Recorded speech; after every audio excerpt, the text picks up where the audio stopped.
critique écologique au prisme de la réalité. Alors c'est quand même assez provoquant, y a-t-il même une réalité?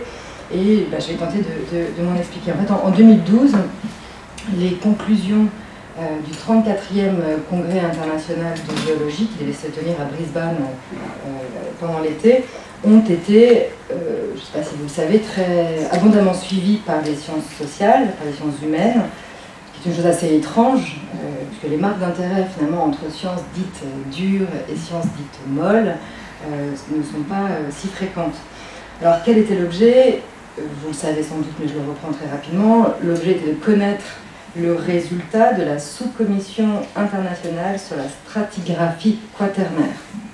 L'enjeu, en fait, était de savoir si on allait ou non entrer officiellement, si on allait ou non déclarer que la Terre était entrée dans une nouvelle époque, donc dite de l'Anthropocène, et donc quitter, supposant que l'Holocène, qui est le nom donné à l'ère précédente, située entre le Pléistocène et les temps actuels, il y a depuis environ 11 000 ans, 11 700 ans, était terminé.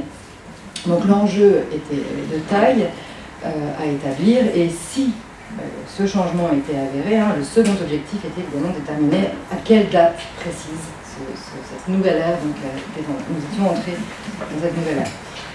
Alors l'habitude, si je puis dire, des géologues à réfléchir, à prendre leur temps, c'est-à-dire à réfléchir en millions ou milliards d'années, à déstabiliser finalement la communauté scientifique des sciences humaines et sociales, tout simplement parce qu'ils ont reporté leurs décisions. Ils sont finalement indifférents à la pression là-dessus, il y a raison. Les géologues ont déclaré qu'ils s'attendraient l'été 2016, donc le congrès de géologie internationale, c'est-à-dire avant-hier, pour établir ça. Alors, déjà, peut-être très brièvement, de quoi parle-t-on? Parce qu'on a déjà parlé d'anthropocène ici, je ne sais pas, mais de quoi parle-t-on brièvement, et surtout pourquoi j'en parle en tant que sociologue? Ce terme d'anthropocène, au tout départ, il vient en 2000 de Paul Crutzen, qui est un prix Nobel de chimie, et c'est suivi d'une publication 2 ans après dans la revue Nature, du même auteur. Alors, ça a fait beaucoup couler d'encre, mais surtout, et c'est ça qui m'intéresse moi, ça a littéralement modifié les perceptions, les cadres d'analyse du champ, on pourrait dire, des humanités environnementales, et bien sûr, et surtout, la nature des réflexions critiques sur, encore une fois, ou relatif aux humanités environnementales. Alors, je vais le dire peut-être plus frontalement, pour la première fois dans la dite géohistoire, on allait possiblement déclarer que l'anthropocène, donc l'homme, c'est-à-dire finalement notre matière première à nous, pour les analystes du social, pour les sociologues, était devenu une force tellurique. C'est-à-dire que l'anthropocène correspond en gros au moment, ou plutôt à l'identification de l'homme comme étant la principale force de modification de la Terre. Tant et tant qu'il y aurait matière, si je puis dire, à considérer qu'il est question d'un changement d'ère géologique. Donc c'est une affirmation d'envergure qui se base sur une série de constats, une série de rapports que je vous passe ici, des constats scientifiques qui sont difficilement contestables, d'où cette notion de réalité.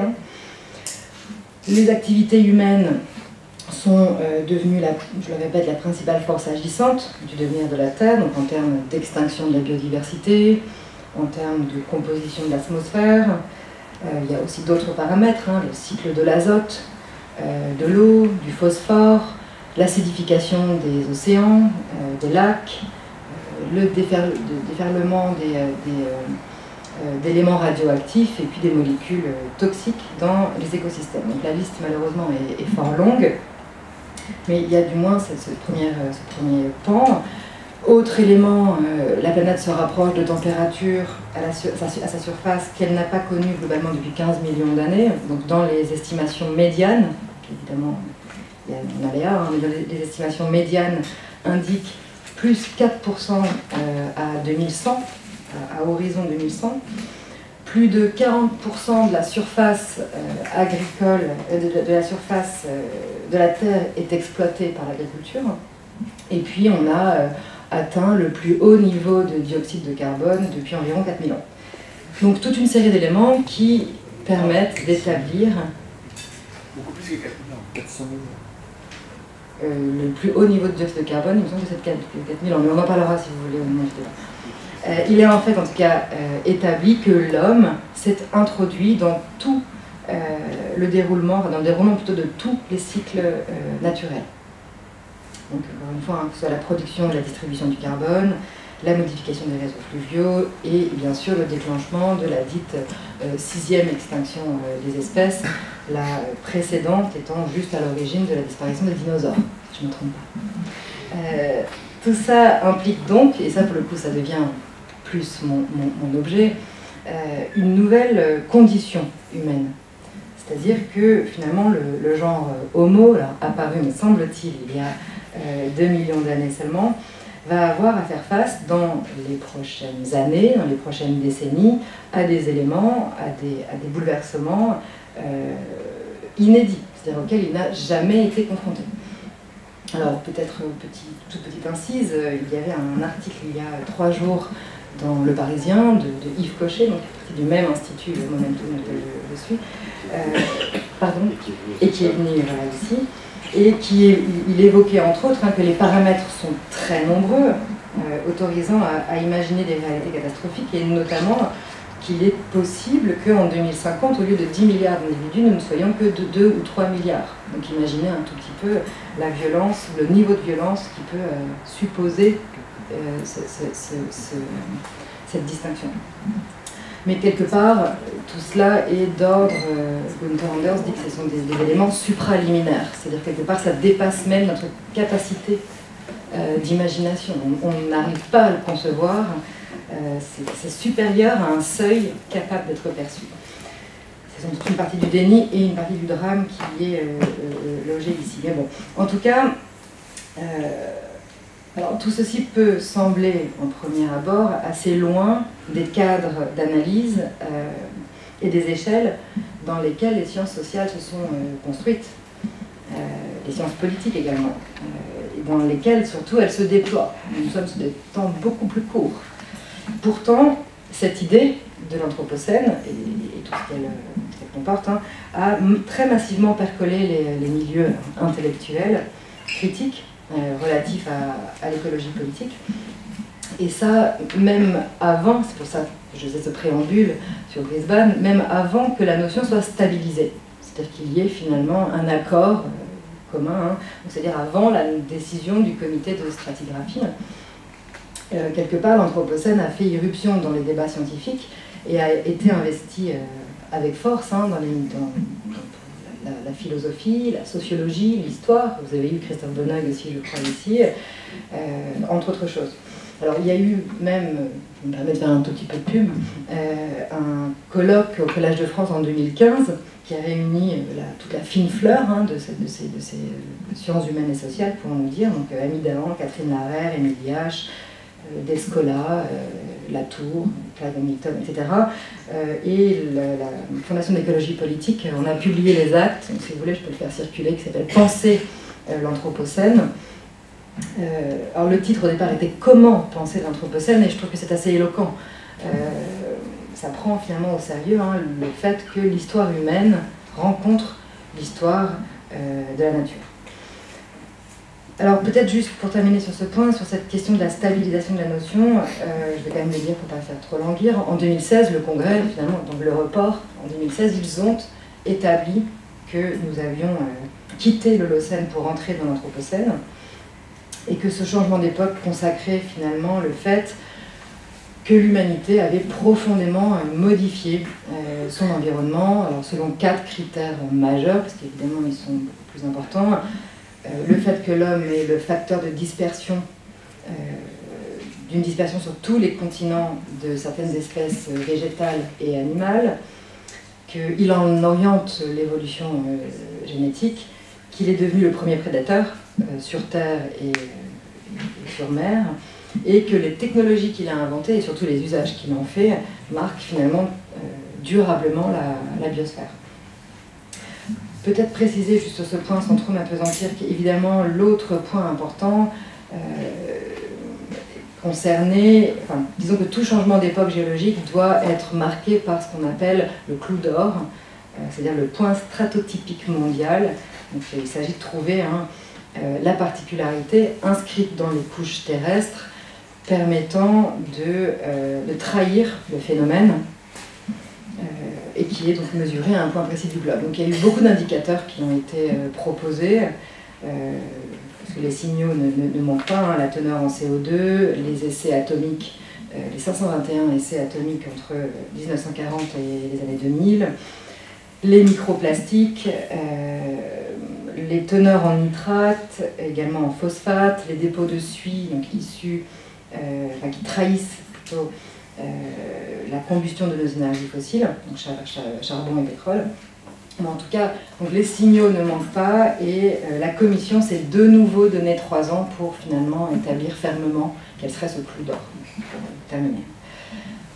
Mais ce qui est finalement notable pour nous, c'est-à-dire encore une fois, nous qui travaillons les dites humanités environnementales, c'est que finalement ce concept est devenu comme une métaphore.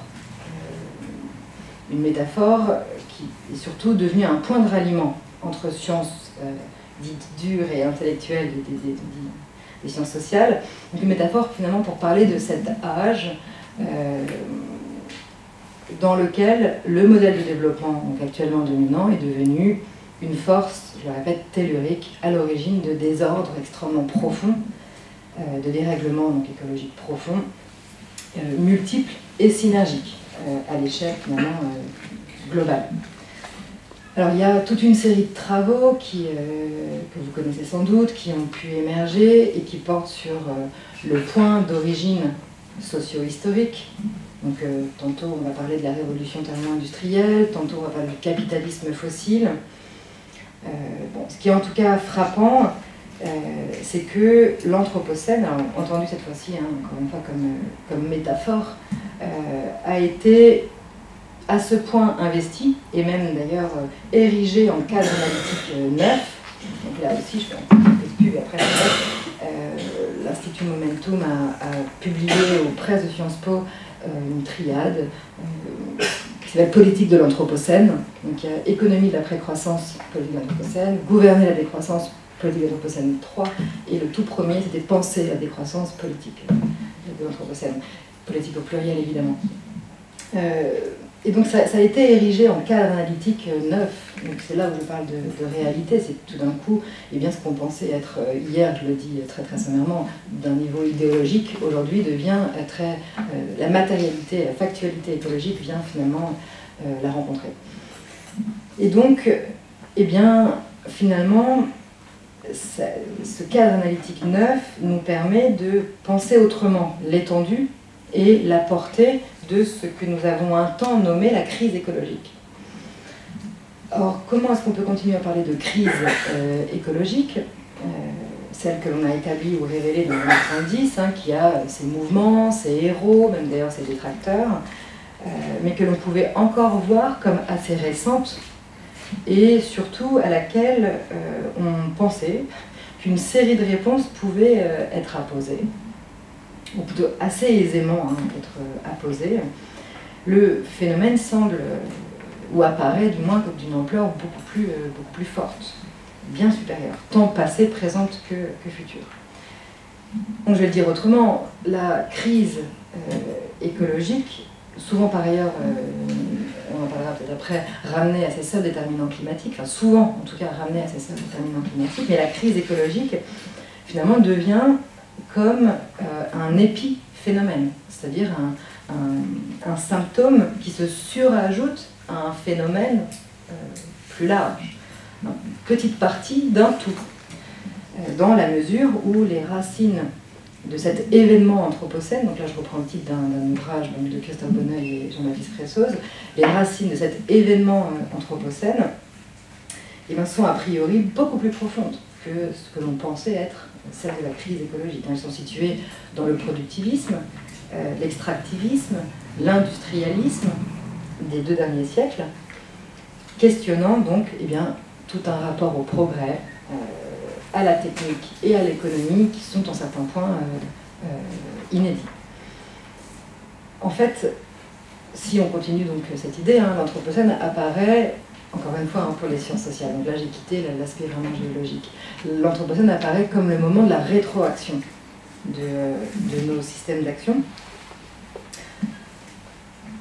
Il apparaît également comme le temps par excellence de la contre-productivité, pour reprendre une terminologie illichéenne, contre-productivité de nos systèmes d'action, et qui ont initié des formes d'aliénation qui étaient jusqu'ici relativement silencieuses. Donc un auteur que j'aime bien, Christian Hansberger, qui a publié un ouvrage qui s'appelle Manuel de l'alter-économie, l'homme économique et le sens de la vie, a une formule très claire, que je vais reprendre là. Hein.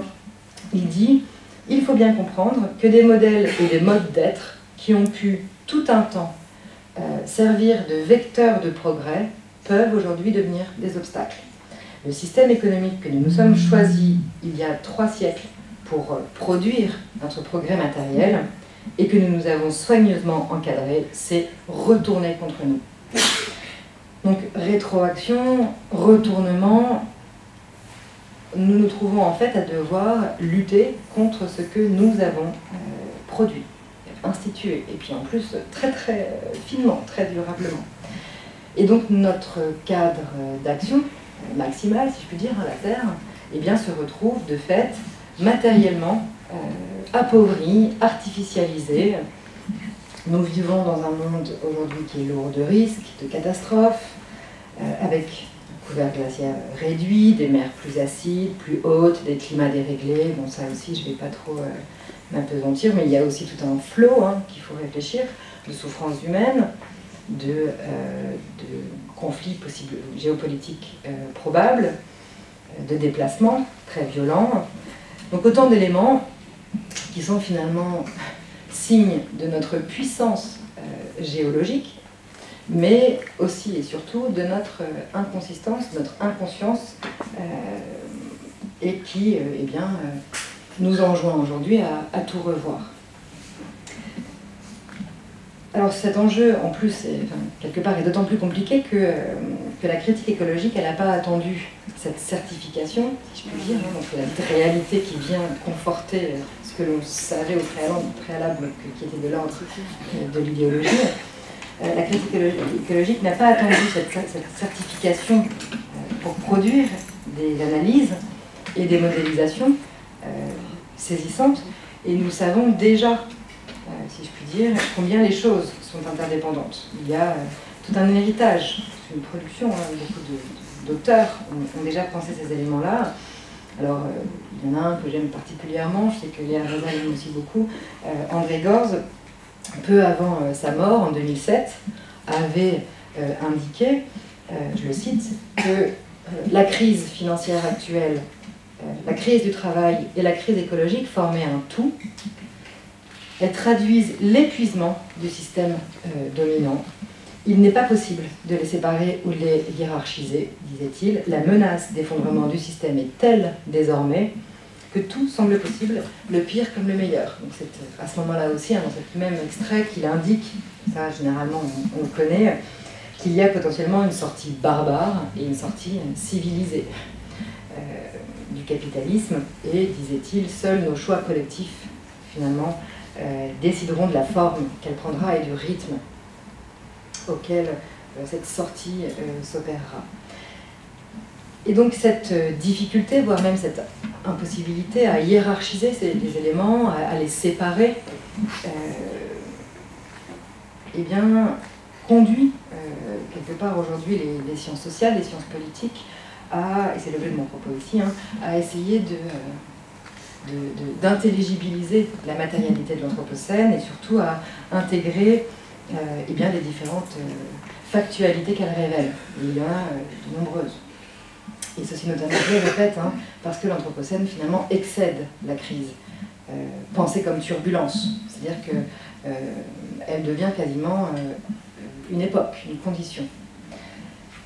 Alors je voudrais justement proposer quelques maigres lignes de questionnement qui pourraient nous aider à élaborer les termes avec lesquels on pourrait approcher cette nouveauté tant pratique que théorique. Et en tout premier lieu, presque en préambule du reste, je voudrais juste revenir sur un élément qui est souvent rappelé, mais je pense que c'est crucial de le dire, je vais le dire quasiment systématiquement, c'est de revenir sur le tout premier problème, cette idée d'anthropocène, hein, celui de la responsabilité, qui est insoluble. Et surtout, se départir très très vite, une fois qu'on l'a dit, se départir très très vite de ce faux générique. Puisqu'évidemment, que anthropos, l'homme, hein, il n'est pas question de dire que ce serait l'homme en général qui est en cause. C'est une bifurcation de la trajectoire géologique de la Terre qui est causée non pas par l'homme, d'un point de vue unitaire, hein, mais par le modèle de développement qui s'est affirmé puis globalisé avec le capitalisme industriel, donc certains hommes, et cette spécifier desquels il s'agit est évidemment crucial. Et c'est finalement pas qu'un point de langage, de se départir de ce curieux générique, hein, qui renverrait l'humanité à une unité. Une humanité unitaire, alors là je reprends les mots de mon deuxième chouchou Castoriadis, qui lui dit que cette humanité unitaire n'est pas une idée régulatrice de la raison, mais une signification imaginaire politique qui anime un projet politique. Emprunt, donc j'insiste, hein, d'un dessein politique. Donc l'humanité unitaire porte en soi tout un projet politique.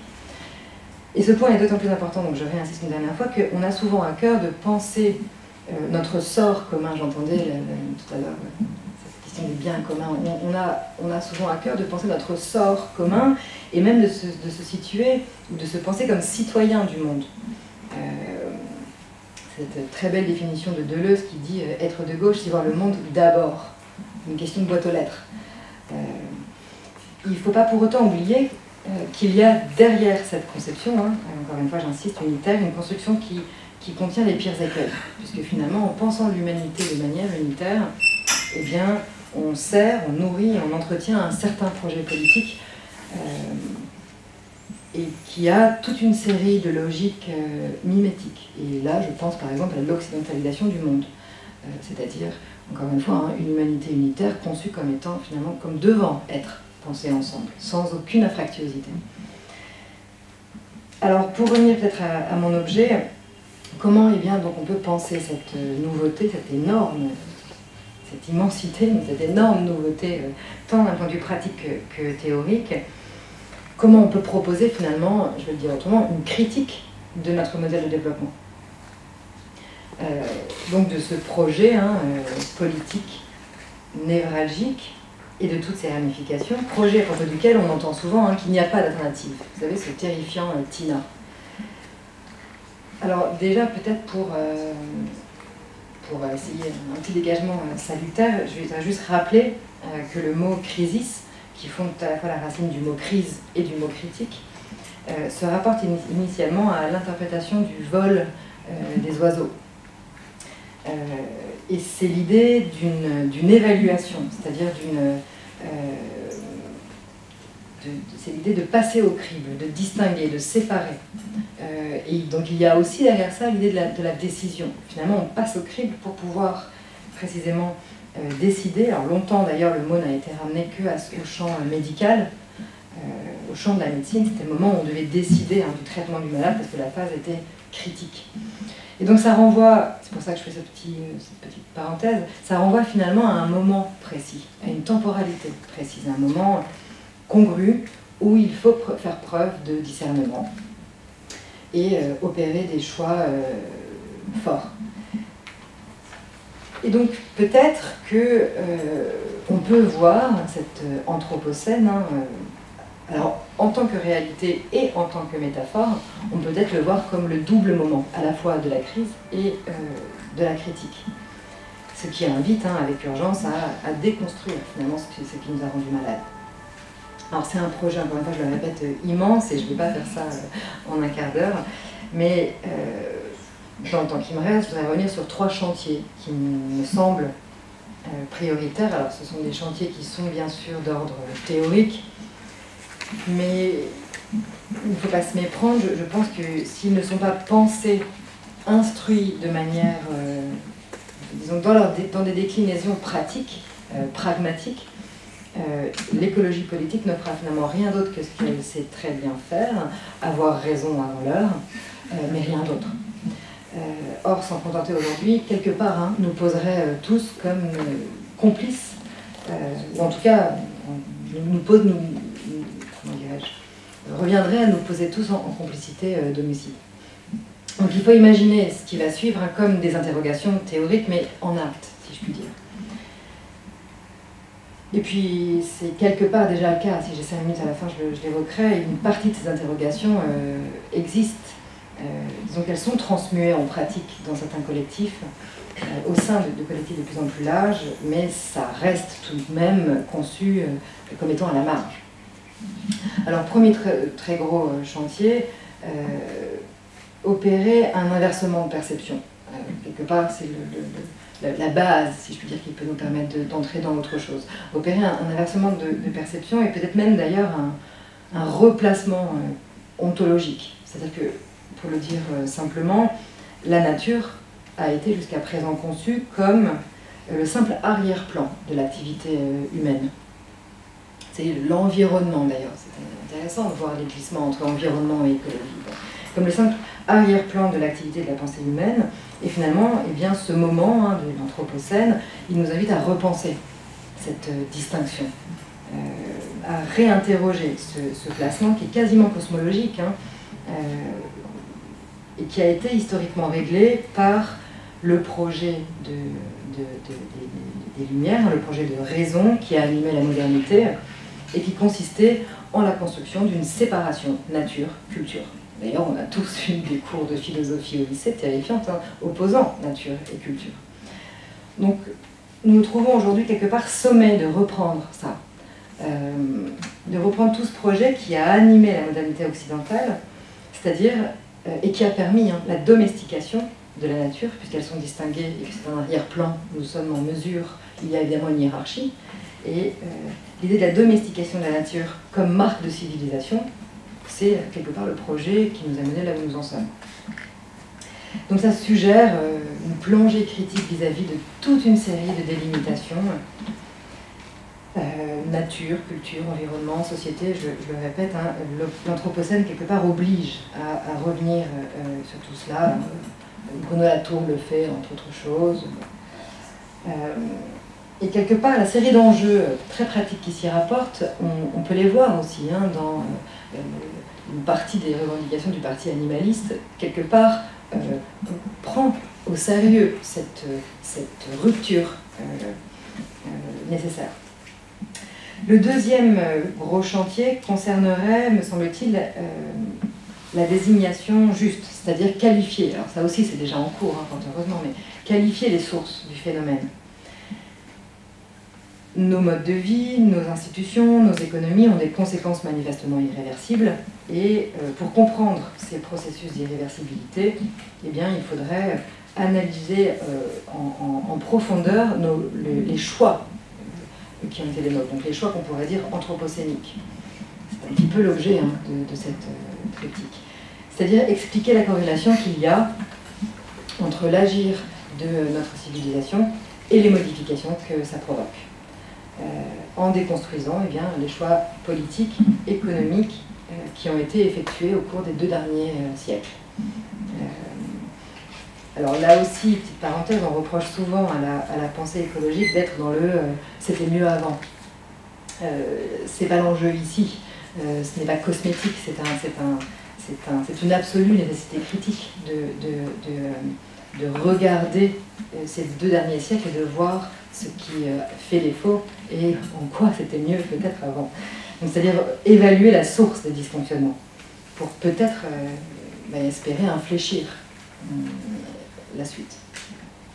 Alors là aussi, je pense que vous le savez, certaines recherches ont montré que l'Anthropocène est en fait un capitalocène, c'est-à-dire issu d'une dynamique socio-historiquement spécifique, aux conséquences écologiques qui sont également spécifiques, donc celles du capitalisme, et ce qu'on pourrait appeler les métastases sont nombreuses, extractivisme, industrialisme, productivisme, quelque part situer toutes ces formes et en comprendre puis en dévoiler l'enchaînement, hein, relève, je le répète, d'un effort critique nécessaire.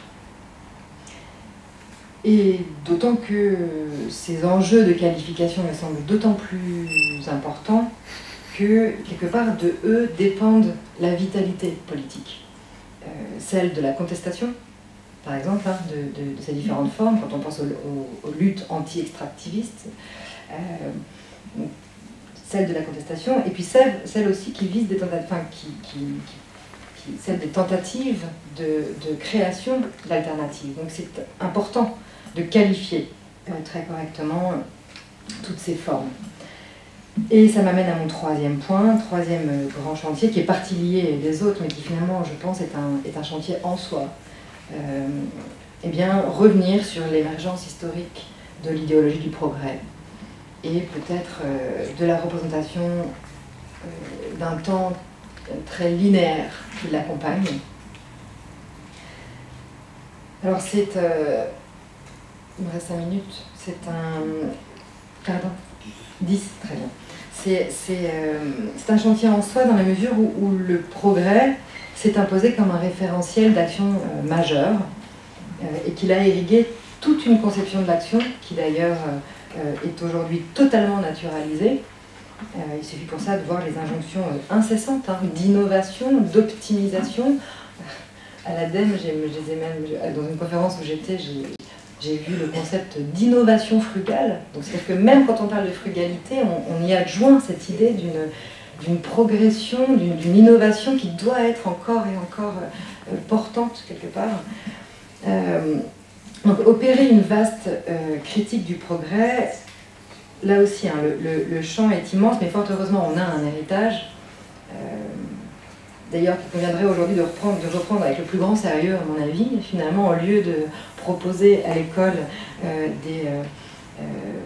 des cours d'initiation au développement durable, je pense qu'il faudrait inclure dans les programmes de philosophie, d'histoire, de littérature, des auteurs hein, comme Gorz, comme Illich, comme Ellul, comme Mumford, comme Benjamin, comme Thoreau, comme Anders.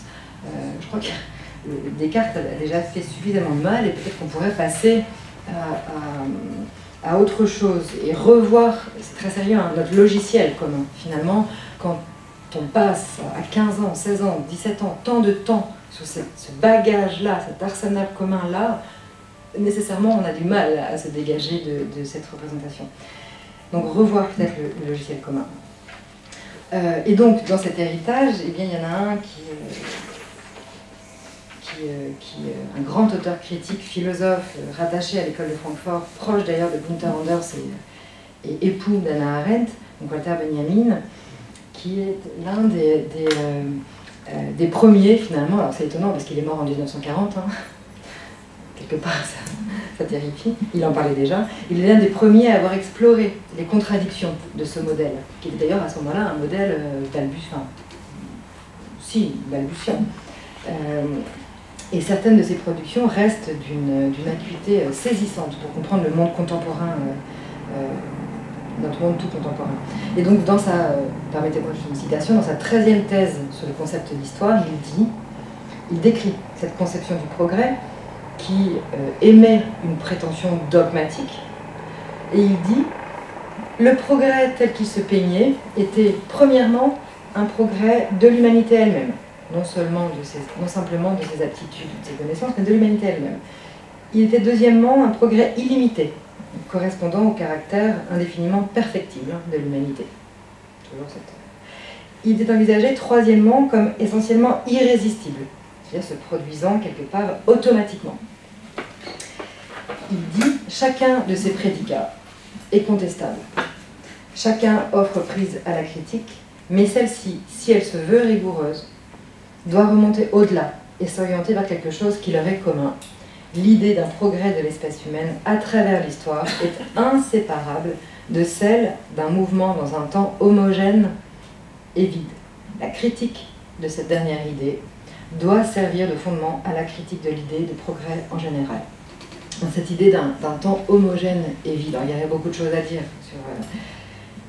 Mais ce sur quoi moi je voudrais porter l'emphase, c'est cette vision. Donc il dit de ce temps homogène et vide qui doit servir de fondement à une critique de l'idée de progrès en général. Et cette vision d'un temps homogène et vide n'est finalement, je crois, pas étrangère aux critiques qui ont pu émerger dans les années 70 et qui ont fait apparaître la dite crise écologique. D'ailleurs, à ce moment-là, ils réclamaient déjà, hein, alors c'était maigrement, partiellement, idéologiquement, mais ils réclamaient une révision du contrat. Parce que finalement, il y avait déjà de nombreux mouvements sociaux qui voyaient les logiques d'étouffement, qui voyaient aussi combien c'est un chemin artificiel que de penser que seul ce type de rapport au monde est permis, de manière donc très dogmatique. Et donc, il était déjà question de critique, quelque part formulée vis-à-vis de ce temps homogène et vide, j'ai même envie de dire d'ailleurs vidé de son dessin. Et c'est face à cela aussi que vont émerger toute une série de propositions, de propositions d'un autre ordre, qui sont alors assez marginaux, hein, l'altermondialisme, l'écologie radicale, les objections de croissance, par exemple. Alors, au travers de ces critiques radicales, certains voient, et cette idée est intéressante, je vais essayer de faire un petit peu court, un refus du progrès, conçu donc comme finalement la manifestation d'une pensée qui serait régressive, qui serait inverse à l'innovation, qui serait amoureuse des temps d'hier, c'est-à-dire inverse au cours du temps. Et globalement, d'ailleurs de façon assez générale, hein, les analyses dans l'espace public portant sur l'incohérence du progrès normatif sont quasi systématiquement vues, quasi systématiquement conçues comme des entreprises de sape du progrès. Et le fait surtout de quelques huluberlus.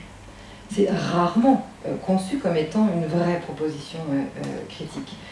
Or, prétendre quelque part qu'une déconstruction du progrès et de ses écueils, puisqu'on a vu donc que la réalité vient nous en parler, prétendre qu'une déconstruction du progrès et de ses écueils fait de ses auteurs des antiprogressistes ou des apôtres d'un retour à la bougie, quelque part est très fascisant, très neutralisant. Alors c'est, somme toute, assez logique, je le dis rapidement, c'est une stratégie de perpétuation dogmatique, c'est aussi une stratégie de protection. Alors là, je repense à une phrase très connue de Jean-Pierre Dupuy dans un ouvrage qui s'appelle Catastrophisme quand l'impossible est certain, paru en 2002, et il disait « Remettre en cause ce que nous avons appris et assimilé au progrès aurait des répercussions si phénoménales que nous ne croyons pas ce que nous savons pourtant être le cas. Il n'y a pas d'incertitude ici, ou si peu, elle est tout au plus l'alibi. » Alors, la différence, c'est que depuis, l'incertitude, si je puis dire, elle a été levée, précisément avec toute la série de données que l'Anthropocène est venue porter au jour. Et donc, pour résumer, si on a un temps été pétri de l'absolue certitude que nous sommes les maîtres et possesseurs de la nature, que nous sommes maîtres et possesseurs du sens de l'histoire, de sa direction et de ses nécessités. D'ailleurs, l'économisme s'est chargé de personnifier la parole et l'éloquence, la connaissance, qui va fixer le bon et le mauvais. Eh bien, sans doute qu'aujourd'hui, il faut opérer des basculements forts de représentation, décoloniser les imaginaires, et ça doit passer bien sûr par un travail critique, par une interprétation critique du monde. Alors ça peut se traduire par des éléments très concrets, par exemple sortir de certains fétiches, comme le PIB, donc certains indicateurs qui sont totalement réifiés et qui viennent en soutien de cette conception. Donc Dominique Méda, par exemple, travaille beaucoup toutes ces questions-là. Il faut plus largement revenir à ce que l'on nomme développement. Qu'est-ce que ça signifie, d'où ça vient, et qu'est-ce que ça soutient et suppose, à ce que l'on nomme développement et à ce qu'on lui assigne comme étant consubstantiel. Et finalement, ça pourra nous aider aussi à comprendre tous les effets de démesure qui sont liés à ces projets dits de développement. Alors, pour finir sur une touche d'optimisme et passer la parole, je vais juste signifier que quelque part, ces basculements de représentation, ils existent pour partie. Ils s'incarnent dans des propositions, des initiatives, des collectifs, vous les connaissez tous, des communautés qu'on pourrait dire intentionnelles, en opposition aux communautés de vie de 1910, qui visent des formes de sobriété pratique, donc qui oppose au temps du calcul économique une approche du temps faite de plus de modestie, de précaution, qui essaye aussi de réinstituer une certaine chaleur affective, opposée à l'anonymat des logiques individualistes, consuméristes. Donc on voit ces choses émerger dans l'économie sociale et solidaire, par exemple, ou dans certaines propositions aussi plus radicales, qui revigorent des imaginaires de convivialité, d'horizontalité, d'autonomie, de démocratie participative et décentralisée, qui suggèrent de fait d'autres pistes de développement économique, politique et social, des modes de vie qui finalement essayent de suggérer ou qui cherchent à revenir à du saisissable, à du préhensible, à du dimensionné. Donc, élément d'autant plus important que les modes de production industrielle sont venus potentialiser à outrance notre détachement vis-à-vis du réel et amenant avec elle toute une perte de sens. Illich aussi en a beaucoup parlé. Et donc l'Anthropocène vient finalement poser avec force, je crois, cette question, enfin je crois, je ne suis pas la seule, cette question du dimensionnement, qui par ailleurs introduit des considérations neuves qui permettent de faire cesser les débats, qui diraient que la sobriété est un retour à l'âge de pierre. Donc je reviens poser cette question du dimensionnement. Ça revient aussi peut-être réinstituer l'idée du proportionné, l'idée du suffisant, et d'assumer sans doute l'idée que le progrès n'est pas linéaire et nécessairement expansionniste. Voilà, je vous remercie. Merci. Merci. Léa, je te passe la parole. On a eu 3 chantiers proposés, dont un notamment sur la question du progrès. Donc, tu as certainement des choses à nous dire. Oui. Bonsoir. Malheureusement, je ne sais pas autant ou pas aussi précisément que Alice. Moi, je ne suis pas du tout théoricienne. Je suis dans l'action au quotidien. Je suis élue. Donc, je suis adjointe dans le 10e arrondissement sur la question climat, d'économie sociale et solidaire, qui nous intéresse particulièrement là, je pense. Et j'ai aussi un parcours militant peut-être un peu atypique. J'ai pas mal milité et vécu dans les squats, et donc dans ces fameuses communautés de vie. Donc ça me fait aussi une approche un peu particulière peut-être de l'exercice du mandat et de la politique. Et du coup, sur cette question du progrès, j'ai commencé à me re-questionner. Je me suis dit, c'est vrai que politiquement, là récemment, ça a été difficile de se définir en tant que progressiste, parce que à un moment, moi j'ai eu l'impression que soit on était progressiste à la Macron, soit on était fasciste d'extrême droite. Et du coup, j'avais du mal à me retrouver, à me positionner là-dedans. Donc je me suis réinterrogée, évidemment.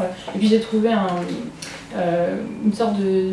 finalement un problème de définition commun. Bon, moi, ce que je me représente de l'anarchie, dans le langage commun aujourd'hui, c'est plutôt le désordre, c'est plutôt le chaos, dans un monde où un modèle, il a choisi ce truc très centralisé, et du coup, l'absence de gouvernement, l'absence de commandement, forcément, ça peut être que le chaos, Alors que bon, en fait, il y a quand même des modèles à réinventer et qui peuvent exister.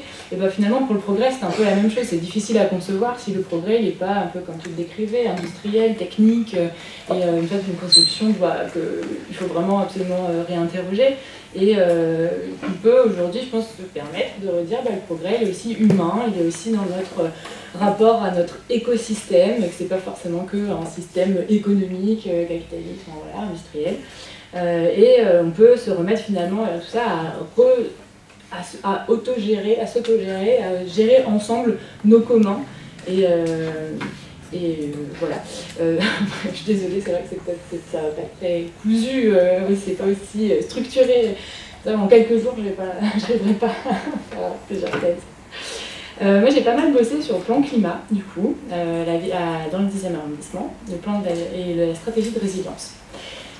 Sur le plan climat, j'ai trouvé que finalement, ce qui était intéressant, c'est que ils ne mettent pas en premier objectif pour réduire notre impact sur le réchauffement climatique. Le premier objectif, c'est pas tant d'avoir des nouvelles technologies ou de faire de l'énergie renouvelable ou de faire autrement, c'est d'abord d'appliquer le principe de sobriété. Donc de commencer d'abord, c'est vraiment le premier truc, c'est de réduire de 50% nos consommations énergétiques et de revoir la façon dont on produit et on consomme à Paris. Et finalement, c'est quelque chose, je pense, qui était assez nouveau, cette façon de voir de voir les choses et de voir comment est-ce que comment est-ce qu'on voyait notre développement en fait dans une grande ville comme celle-là. Et puis après, une fois qu'on avait atteint cet objectif-là, là on peut commencer à penser à amener des solutions technologiques qui vont nous permettre de couvrir ces besoins-là par des moyens un peu plus intéressants, plus propres, on va dire, même s'il y a plein de défauts. Mais en fait, après cette première approche-là, j'ai quand même... j'y trouve à redire à ce plan climat parce que finalement il est quand même assez un peu ancien monde, il a un rapport encore un peu utilitariste à tous ces, à ces nouvelles façons de produire, de faire les choses. Par exemple, déjà on s'est penché sur la question concrètement parce que ça commence à nous coûter de l'argent. Très concrètement. On commence à voir les effets sur la ville, on commence à les subir de plein fouet, et puis ça, voilà, la réparation des dégâts commence à nous coûter bien plus cher que... Enfin bon, on s'en rend toujours un peu compte un peu trop tard. Mais voilà, donc déjà, c'est un premier truc très très concret, c'est l'argent. Et puis on ne sort pas en fait de cette disons que c'est pas un nouveau rapport moral en fait à tout ça, c'est vraiment, voilà, c'est très utilitaire. J'ai un souvenir assez cuisant j'étais à Lisbonne va être consacrée l'année prochaine capitale européenne du climat, enfin un truc comme ça, et la dame qui nous expliquait tout leur plan d'action, elle n'arrêtait pas de dire mais en fait on fait pas ça parce que c'est bien, hein, on fait ça parce que c'est utile et c'est un service qui a un coût. La nature en fait elle nous rend vraiment un service qui serait financé, enfin qu'on devrait payer sinon quoi. Et elle se justifiait comme si pour dire attention, je suis pas vraiment écolo, on n'est pas vraiment en train d'essayer de changer un nouveau modèle, je vous rassure, c'est toujours une histoire d'argent quoi. Et moi ça m'avait assez, enfin je trouve ça assez emblématique en fait de ce truc qui est assez répandu dans la sphère politique en ce moment, qui est oui bon on change mais attention c'est pas non plus trop en profondeur. Et on va pas non plus revoir complètement notre conception, notre système quoi. Et finalement, et donc on entretient encore ce mythe un peu de la croissance verte, de production propre, enfin on ne sait pas trop ce qu'on met derrière, puis ça reste quand même un vernis qui se fissure assez rapidement. En tout cas c'est toujours une approche économique, productiviste aussi souvent. Bon bref. Et du coup, on a encore du mal dans les sphères politiques, en tout cas celle que moi je fréquente, à repenser ce rapport entre culture et nature dont tu parlais tout à l'heure. La société, en général, le fait plus agilement, en tout cas de façon plus forte que nous. Par exemple, quand on voit Notre affaire à tous, vous connaissez tous, mais là je pense que ce livre est un bon exemple, voilà, on commence à réinventer un rapport à la nature et à se reconsidérer comme une partie prenante de cet écosystème-là, mais c'est pas encore tout à fait voilà, c'est la façon dont on envisage vraiment la ville et la reconstruction de la ville. Et d'ailleurs, sur le plan climat, on avait bossé avec un philosophe. On s'était dit, en fait, c'est vrai que dans le plan climat, il faut le lire, il faut s'accrocher à des acronymes dans tous les sens, c'est hyper techno. Et en fait, à aucun moment, on vous dit, mais comment est-ce que personnellement on va faire ? C'est-à-dire, si on ne se change pas nous-mêmes à l'intérieur, si on ne trouve pas nos motivations profondes, et si on ne se projette pas dans une vision du monde en fait, qui est vraiment différente, en fait, on ne va jamais faire tout ça. Enfin, c'est pas juste les techniciens et la technologie qui va nous sortir de là, quoi. Pardon ? Non, la finance. Oui, la finance, oui, voilà. C'est ça. Et du coup, on avait fait tout un travail sur qu'est-ce qui nous ferait bouger à l'intérieur, en fait, quels sont vraiment les nœuds qui nous empêchent, en tout cas aujourd'hui, de bouger. Et l'idée, c'était d'inventer, bon, je vous donne une idée si vous voulez le refaire à d'autres occasions, dans les quartiers, où ça peut être assez intéressant. On avait travaillé sur des métiers complètement fantasques, genre le ralentisseur de rue. Et en fait, ça se transforme en expérience assez intéressante où vous pouvez le faire pour de vrai. Toute une rue où quand vous rentrez dedans, vous faites les choses à 2 à l'heure, quoi. Vous buvez votre café hyper lentement et tout. Et là, vous retrouvez une autre façon de percevoir les choses et une nouvelle relation à votre environnement qui nous manque, et en particulier en milieu urbain dense. Où est-ce que je voulais en venir avec tout ça ? Je sais pas. Non mais voilà, donc dans ce plan climat, il y a quand même des contradictions. Récemment, on m'a fait une anecdote assez sympa. La ville organise le tribunal des générations futures, lundi prochain. Initiative plutôt intéressante parce que c'est vraiment la jeunesse qui pourrait critiquer, qu'on va apporter quelque chose de neuf. Hein, bon. Et en fait, le sujet qui avait été proposé à la base, c'était « La technologie peut-elle sauver Paris ?» C'était hyper intéressant. Et ils n'ont pas pris ça. Et ils ont pris un sujet sur la voiture individuelle. Est-ce que Paris peut être sans voiture individuelle? Bon, voilà. Bon, c'est plus politique, un peu plus vendeur, ça commence à être plus accepté. Bon, voilà, c'était... Mais finalement, voilà, on voit bien que du coup, ça c'est un choix qui a été fait dans les plus hautes sphères. On voit bien que ce sujet il est encore hyper sensible, quoi, sur la technologie, et mais est-ce qu'on peut vraiment s'appuyer là-dessus et tout. Et d'ailleurs, il y a des contradictions entre les politiques appliquées par la ville et ces considérations-là, par exemple, sur la publicité. La publicité dans l'espace public bientôt va être réimplantée et surtout dans l'année prochaine, certains panneaux vont se transformer en écran publicitaire. Et quand vous entendez l'adjoint à Paris chargé de l'innovation, Jessica, lui il dit mais enfin, mais c'est moderne. Mais enfin, mais vous vous opposez quand même à la modernité, vous ne vous rendez pas compte avec tout ça. Donc là, bon, en réunion publique, je ne me sentais pas prendre la parole et de faire l'exposé d'Alice sur le progrès et tout ça. Mais voilà, c'est vraiment un logiciel qu'il faut reprendre et savoir re-questionner des choses très fondamentales comme le budget de la ville, est-ce qu'on a des recettes nocives, enfin pardon, ça c'est sujet pub, ça nous échappe. L'autre document qui était assez intéressant, sur lequel j'ai pas mal travaillé, c'était la stratégie de résilience. La mairie s'en est dotée pour la toute première fois en 2017. Et en gros, elle identifie plusieurs axes majeurs de déstabilisation ou de tension ou de choc, en tout cas probables et importants. Et elle essaie d'y répondre. Et en gros, la logique fondamentale dans tout ça, c'est de se dire il nous faut plus d'adaptabilité, évidemment. C'est le principe même de la résilience, il faut qu'on puisse absorber ça, et donc en gros que ce soit qu'on ait une ville qui soit dans son infrastructure comme dans sa relation sociale, qu'elle soit complètement modulable, qu'elle soit molle et réactive. Et bien ça, la bureaucratie, l'administration, c'est complètement l'inverse. C'est hyper compliqué de réinventer une ville qui soit souple comme ça et qui soit capable de s'adapter à tout, même à ce qu'elle n'a pas prévu. Et donc, mine de rien, c'est un petit pavé dans la mare, cette stratégie de résilience, parce qu'elle commence à questionner à la fois l'infrastructure physique, mais aussi les relations sociales et comment est-ce que l'administration, le pouvoir très centralisé, peut se fondre en fait dans le quotidien des citoyens, des usagers. Et ça, c'est pas facile à faire pour les élus et pour les services, de remettre en cause son pouvoir, de représenter, voilà, quand on va être élu, qu'on est dans ce système démocratique-là, de dire qu'en fait on va donner du pouvoir de décision et d'action, surtout, très direct. Bon, déjà ça se réinvente, c'est pas forcément dans le logiciel, et puis en plus c'est pas facile d'en donner un petit peu, quoi. Vous avez attendu 40 ans pour être là, quand même, c'est pas pour les donner aux gens qui débarquent. Et donc tout ça, ces deux plans-là, plan climat et stratégie de résilience, on a essayé d'en faire une déclinaison locale. Donc dans le 10e arrondissement, c'est un travail que j'ai piloté, on a passé quand même 6 mois là-dessus.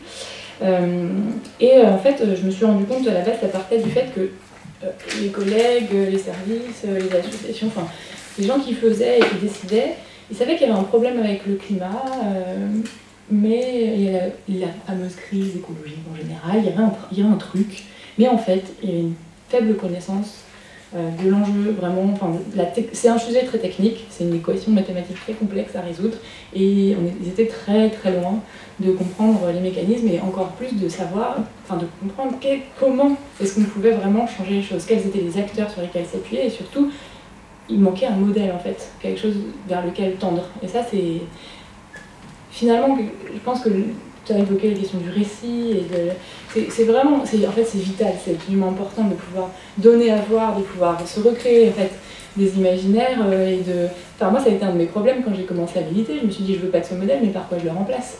En fait c'est un long cheminement et ça s'inspire de plein de choses, et donc il faut réussir à faire redescendre dans le concret des idées, des théories, et voilà, et sortir des expériences. Et pour ça on a fait un petit travail, peut-être que je pourrais vous le... On a fait 2 travaux. On a fait un premier d'appropriation d'abord de l'enjeu et de revenir à qu'est-ce qu'on est nous dans le 10e arrondissement. Bon, c'est très sectaire finalement peut-être, mais qu'est-ce qu'on aime, quelle est notre identité, qu'est-ce qui fait qu'on est du 10e, qu'on se sent du 10e, c'est pas forcément qu'on y vit. Qu'est-ce qu'on aime et qu'on veut garder, puis qu'est-ce qu'on veut changer. Et on a commencé par faire ce travail très personnel et puis collectif au final. Et ça nous a donné une super base pour avancer. Je ne vous détaille pas tout le travail, le produit de ce travail, mais vous pouvez le retrouver en ligne, je vous l'enverrai si vous voulez. Et puis le deuxième travail qu'on a fait, c'est un travail de projection justement. Et là on a travaillé encore récemment avec des étudiants d'une école d'art appliqué et on a fait des ateliers d'écriture aussi. Et en gros, on s'est rendu compte dans les visuels comme dans les écrits qu'il y avait ce truc extraordinaire que moi j'avais jamais vu avant dans des écrits de science-fiction. Enfin, c'était pas ça qui dominait, c'est que la nature, c'est pas qu'elle fait son retour en ville, c'est que d'un coup il y a une symbiose, une espèce de voilà, quelque chose, finalement, c'est nouveau ça je pense comme vision du progrès. Avant quand on faisait un exercice de science-fiction, vous avez des grandes tours et des voitures volantes, et ben là il y a des algues, de l'eau partout. Alors aujourd'hui il pleut, alors on n'a pas pu prendre un pot sur la terrasse, on est déçus, mais en fait c'est hyper important, et on sent, bref. Donc ce rapport-là recommence à naître et ça donne beaucoup d'espoir. Quand on a fait ce travail-là, c'était des jeunes du monde entier et on voit que ça ressurgit dans tous leurs travaux. Et voilà, je voulais juste aussi mettre une petite touche d'optimisme quand même. Je ne sais pas si je parle trop. Il reste 2-3 minutes, bah voilà. Les dernières choses qui étaient importantes dans ce travail, et finalement j'ai trouvé que ça faisait écho avec ces questions du progrès, c'est que pour moi progresser, c'est aussi apprendre de mes erreurs. Et du coup, on a voulu faire ça en tant que collectivité. Et c'était pas donné en fait. Se dire que déjà on a le droit, enfin on va essayer de bien faire. Mais en fait on est dans un processus itératif et on va se donner le droit aussi de rater. Donc on n'est pas dans un truc complètement linéaire, irréversible, un peu que moi j'avais cette idée-là, tu vois, du progrès où tu avances et puis tu ne reviendras plus jamais en arrière, et puis tu sais, la fuite en avant un peu. Bah là non, on peut se mettre dans quelque chose de beaucoup plus flexible. Et du coup ça aussi réinvente finalement l'exercice du pouvoir et la façon qu'on a d'exercer, de travailler avec les gens qui font le territoire, parce qu'on partage aussi du coup le constat, on fait les choses en transparence, on accepte les choses qu'on ne fait pas bien, et puis on pose et puis on décide ensemble et on produit ensemble. Et merci. Voilà. Et ça change beaucoup, j'ai trouvé le rapport à la... Enfin, en tout cas, moi, peut-être qui suis aussi un peu représentante de cette génération climat-là, j'ai une aspiration un peu différente de relation au pouvoir, et c'est comme ça que je l'ai exercé. C'est pas une évidence, et je pense que ça contribue beaucoup à... Enfin bon, bref. Voilà. En tout cas, tout ça pour dire que c'est vraiment corrélé de cet exercice de gestion, d'autogestion et de l'arrivée de ces communs. Il y a vraiment quelque chose de nouveau à imaginer dans les luttes de terrain. Là, je trouve qu'on voit en ce moment dans Paris et tout, ça renaît et ça présage de bonnes choses pour la suite. Merci.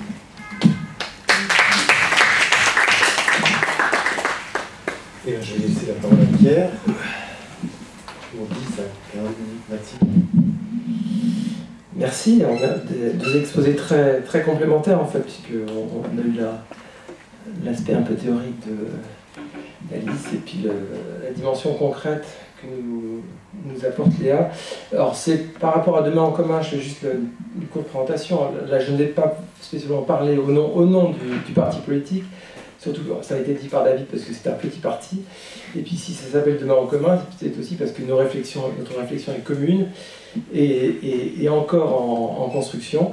Donc cette réflexion sur le progrès, nous l'avons effectivement menée. Le mouvement Utopia aussi a eu un débat autour de cette notion, sachant qu'à l'origine, le mouvement Utopia est quand même issu d'un courant progressiste, puisqu'il était au départ essentiellement socialiste.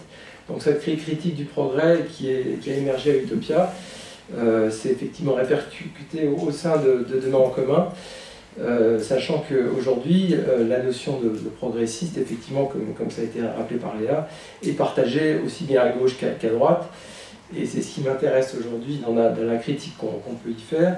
Et c'est pour ça aussi que, comme Alice, j'aurai une certaine retour sur l'intitulé de la conférence, que j'aurais plutôt appelé à l'heure de l'effondrement, quel projet politique pour dépasser le progressisme.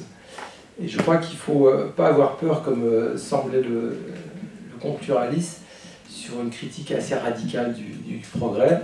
Même si Jean-Pierre Dupuis craint effectivement que des comportements fascisants puissent émerger de sa critique, je crois qu'il faut qu'il faut avoir le courage de poser la question fondamentale de la réalité du progrès, de la linéarité. Ça, on est tous conscients que la linéarité est critiquable.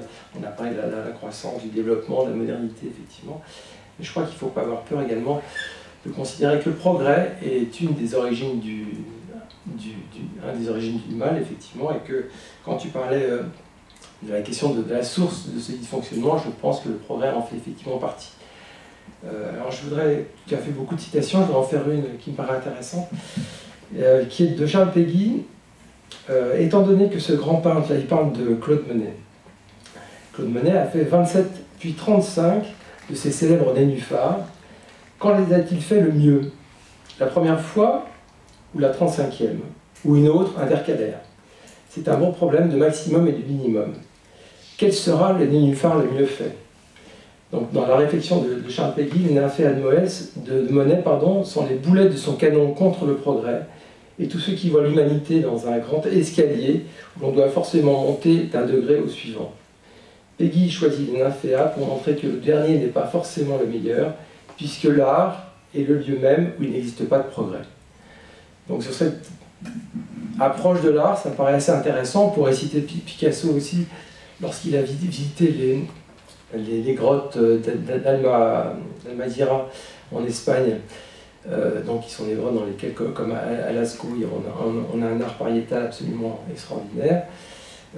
Picasso a dit,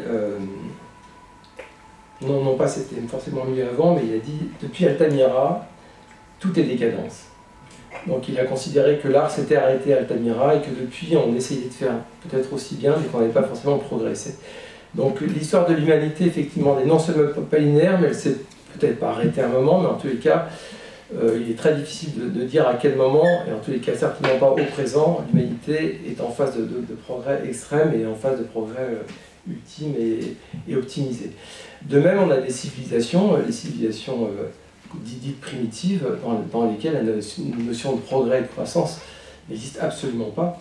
Et on peut considérer que ce sont aujourd'hui les civilisations qui sont le plus à même de s'inscrire dans une politique, un devenir de résilience, et que peut-être cette remise en question du progrès, et sans se dire effectivement c'était mieux avant, on pourrait effectivement se questionner par rapport à ces pratiques ancestrales ou primitives en tout cas, qui se sont faites et qui ont pu perdurer indépendamment de la notion de progrès, et qui font qu'aujourd'hui ce progrès est peut-être lui le responsable de cet anthropocène dont tu as si bien parlé. Alors parler de progressisme sans parler de technologie ou faire le parallèle me paraît aussi important. En rappelant que, d'ailleurs quand on a voulu dater, j'étais présent à ce très beau colloque de pensée anthropocène, il y a eu un débat à un moment sur à quel effectivement, je crois que tu l'appelles le clou d'or, enfin à quel moment effectivement dans l'anthropocène on pourrait dater ce point de départ.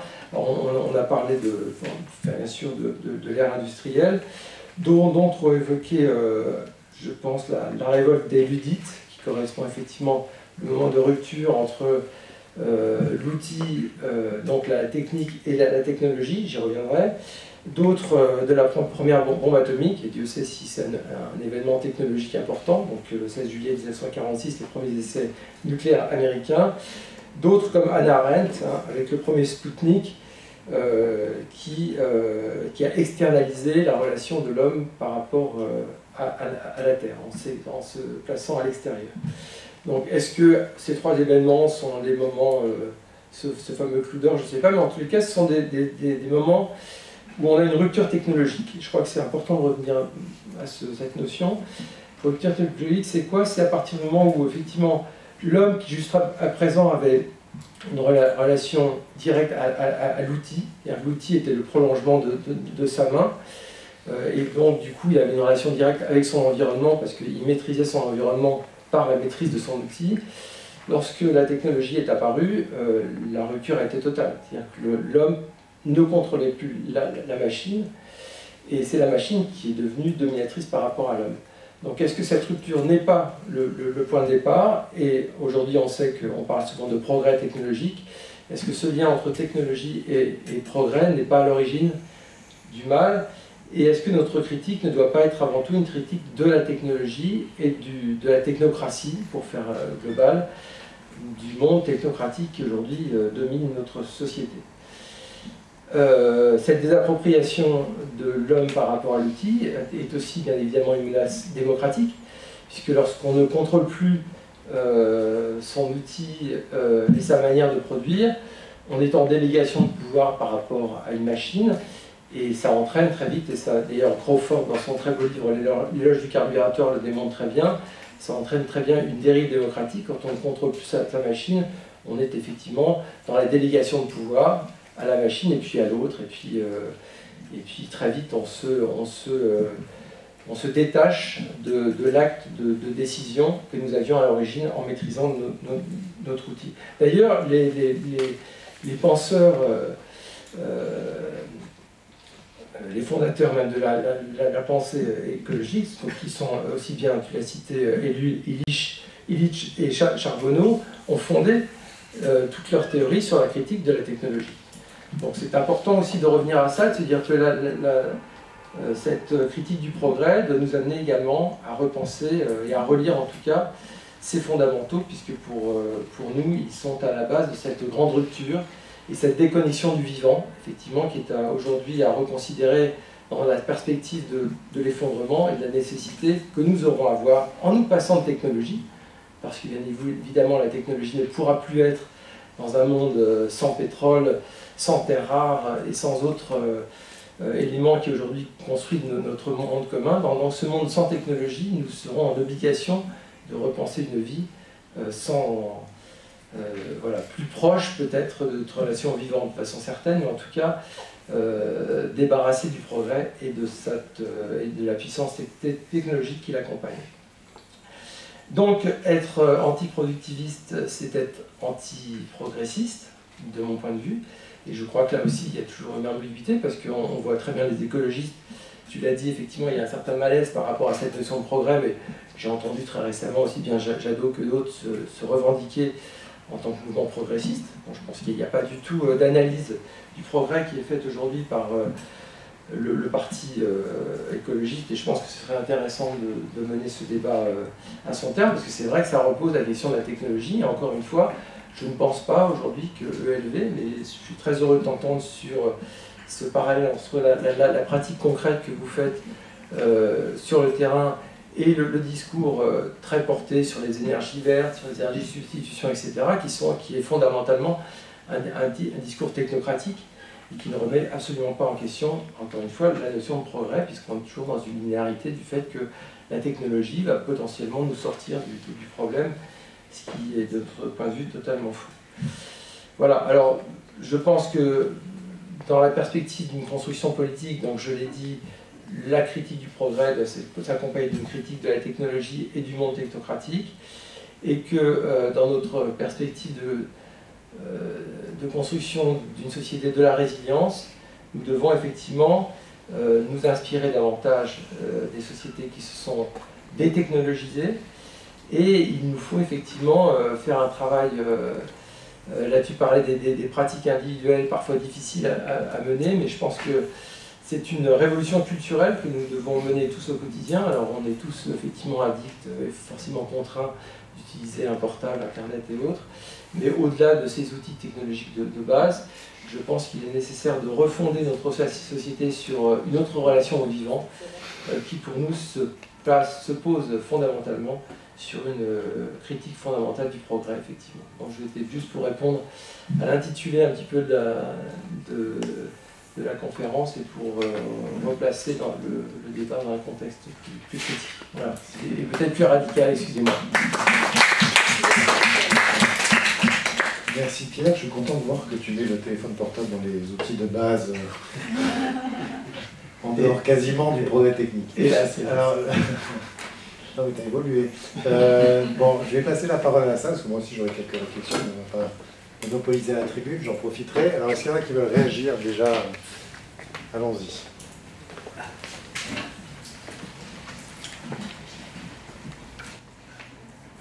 Oui, on nous a montré tout à l'heure les actes du colloque Penser l'Anthropocène. En fait, ce rapport, il a deux signatures. Il y a Catherine Larère et il y a Rémi Beau. Et on a eu une grande surprise au Salon Marjolaine en novembre dernier. Rémi Beau nous a fait un exposé sur les géologues et l'Anthropocène. Et il nous projette une diapositive sur les périodes géologiques. Et il nous dit, eh ben, la grande nouvelle, c'est que les géologues ont décidé que le mot Anthropocène était totalement inutile, qu'il n'y a jamais eu d'Anthropocène, qu'on est toujours dans l'Holocène, et il nous a donné des dates. Il nous a dit que ça a été une décision du comité exécutif de l'International Union of Geological Sciences du 14 juin 2018, et que ça a été officialisé le 12 juillet 2018 par le secrétaire général de IUGS, donc International Union of Geological Sciences.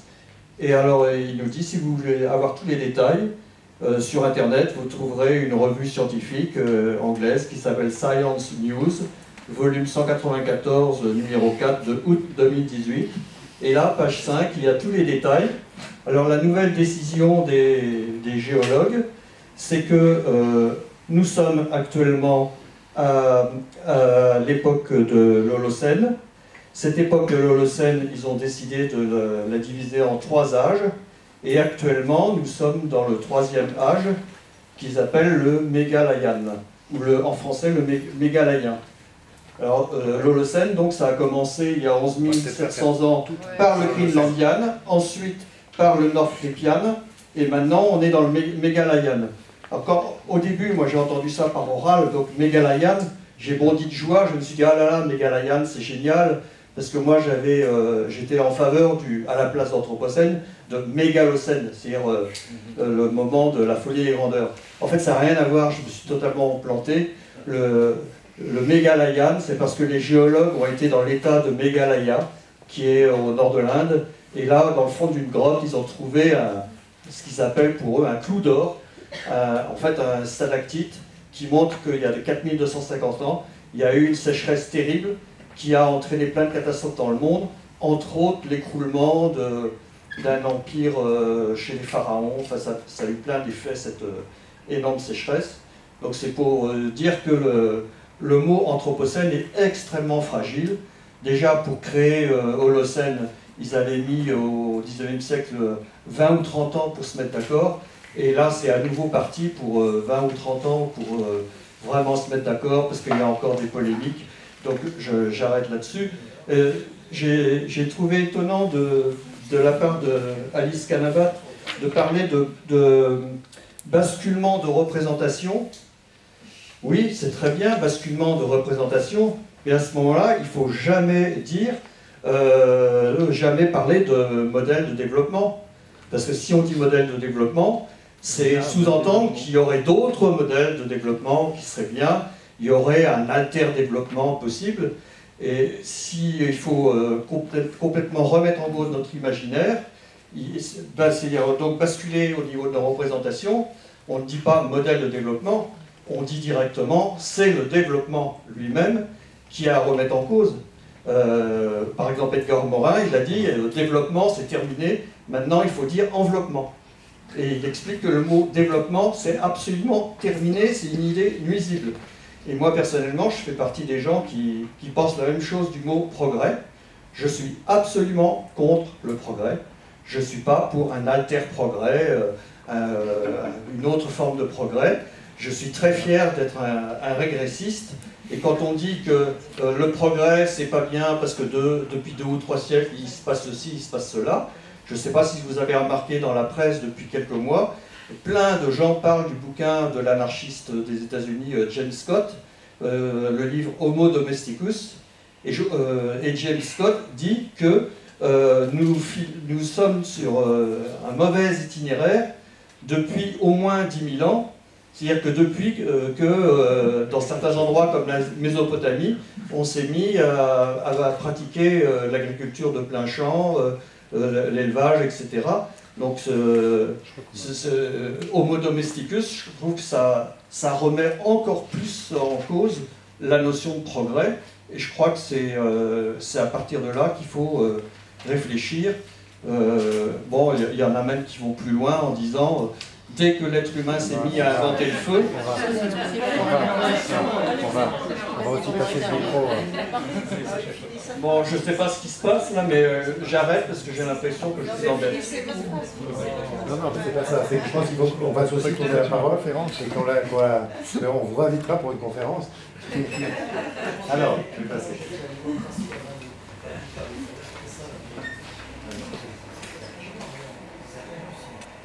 Oui, le progrès, c'est un mot bateau, donc ça a des différentes acceptions. Par exemple, oui, le progrès, par exemple, le progrès de la liberté dans certains pays, etc. C'était pas ma question. Vous avez parlé d'anthropocène, c'est-à-dire la relation de l'âme, ou je pourrais dire aux choses qui sont vivantes ou non vivantes. En fin de compte, vous n'avez pas parlé de la relation de l'âme à l'âme, c'est-à-dire son intervention dans les processus biologiques qui aussi participent de l'écologie. On va en prendre encore une ou deux. Ouais. Et après, je vous repasse. Ouais, parce qu'il y a beaucoup de choses qui, à mon avis, méritent d'être déconstruites. Bon, moi, je trouve que c'est dommage que vous ne le laissez pas continuer, parce que c'est intéressant ce que disait Thierry. Moi, je suis d'accord avec lui. Oui, oui, il est là à toutes les conférences, donc je connais par cœur ce qu'il dit. Mais sauf que je ne suis pas entièrement d'accord avec lui, parce que moi, je suis contre le projet de la technologie et tout ça, mais je suis pour le progrès humain, le progrès des relations sociales et tout ça. Bon, voilà, c'est ce qu'il fallait dire, je pense qu'il fallait le dire. Pour moi, le progrès, ça serait, bon, vous allez me trouver un peu comme lui, hurluberlu et tout, mais pour moi, c'est fruitarianisme, manger que des fruits. C'est le meilleur moyen de sauver la planète, c'est de laisser pousser des arbres qui stockeraient le carbone sur une plus grande hauteur. Voilà. Pour moi, c'est le seul moyen, de toute façon, de diminuer le réchauffement climatique, c'est de reforester partout, et si c'est avec des arbres fruitiers, c'est encore mieux. Voilà. Merci. Bon, je vous passe la parole, allez-y. Alors, beaucoup de choses. La première, évidemment, personne ne prend Thierry Salentin pour un hurluberlu, il est en certains points très érudit. En revanche, je pense qu'il y a des polémiques qui sont inutiles.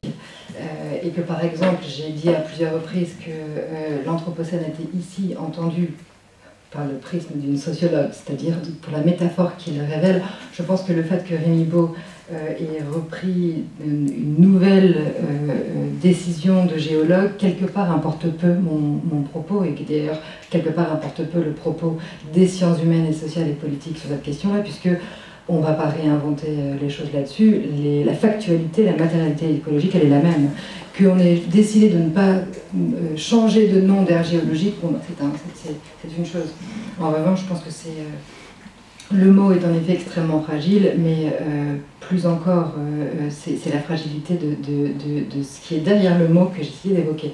Et ces éléments, notamment les différents indicateurs des différents clous d'or possibles, sont autant d'éléments qui montrent bien, encore une fois, que l'homme a été une force géologique très claire. Donc je pense que cette polémique, à mon avis, premier point, est, à mon avis, en tout cas pour les sciences politiques et sociales, est inutile. Sur cette question d'un modèle, bon, ça vous engage, Thierry, mais sur la question moi je reprends cette idée, il est possible d'un alter-développement. Bien sûr que l'idée même de développement est à revoir, c'est ce que j'ai tenté de dire en 45 minutes, c'est difficile. Je dis souvent, par exemple, à mes étudiants qui ont le logiciel très naturalisé, ils me parlent des pays en voie de développement, des pays sous-développés, des pays industrialisés, les moins avancés, parce qu'on est devenu aussi un peu plus politiquement correct.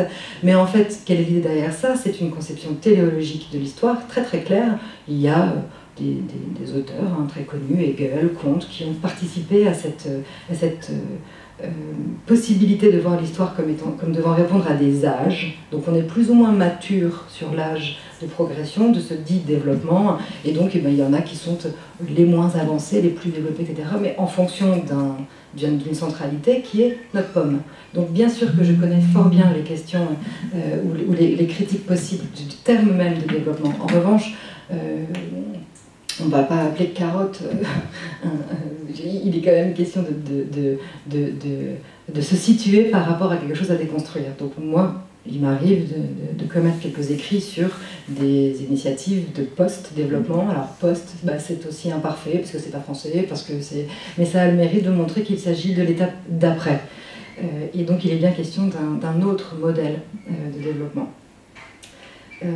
Et par ailleurs, alors peut-être que je me suis mal fait comprendre, parce que j'ai l'impression ici aussi que je ne suis pas du tout pour un alter progrès. En revanche, comme Illich le faisait déjà, et je pense qu'il faut se situer sur la bataille, sur le front du langage. Et que j'entends donc le progressisme, le progrès, il y en a une partie humaine, ou bien sûr, si on abandonne ce mot, c'est-à-dire si on ne se situe pas sur le front, mais très politique, hein, de la bataille des mots, on peut tout laisser aux autres, y compris, on voit d'ailleurs quasiment tous les mots commencer par porter du sens, puis être vidés. On l'a eu avec développement durable, on l'a eu avec transition, on l'a eu... Anthropocène est en phase de basculer aussi. Sobriété, c'était sympa jusqu'à ce que l'ADEME parle d'innovation frugale.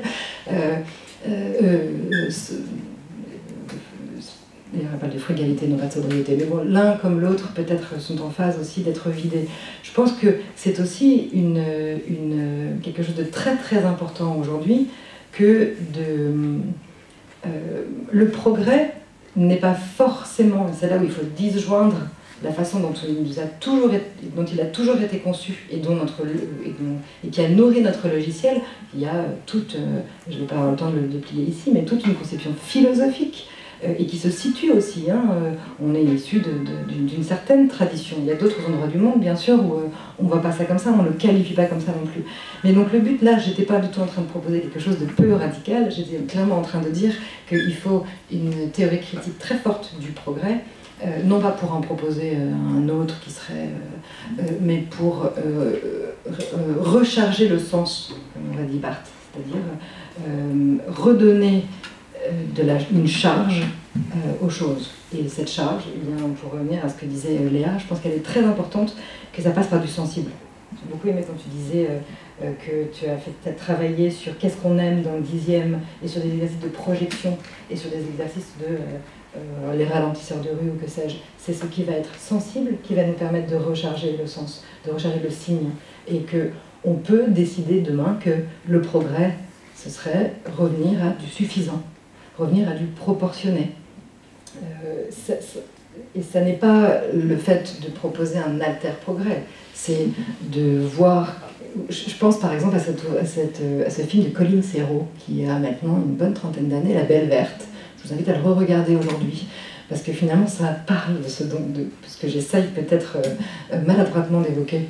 Il y a une scène au tout début du film où ils sont tous, je ne sais où, en train de gambader dans l'herbe, et quelqu'un dit « Qui va sur Terre ce coup-ci ?» Et plus personne ne lève la main, parce qu'il y a différentes planètes à se distribuer pour aller visiter. Et il y en a un qui lève la main et qui dit « Oh non, mais là-bas, ils sont encore à la voiture, et ils sont encore et ils sont encore, et personne ne veut y aller. » Parce que le progrès, là-bas, c'est des gens qui se parlent, qui s'aiment, qui se rencontrent, qui se touchent, qui sont dans du mesuré, encore une fois. Bon, je vous invite vraiment à regarder la Belle Verte de Colin Serrault. C'est ça que quelque part j'évoque. Et autre petite chose pour rebondir sur ce que disait Pierre. Je veux savoir, vous savez, c'est un bougarache. Oui, oui, ça ne m'étonne pas.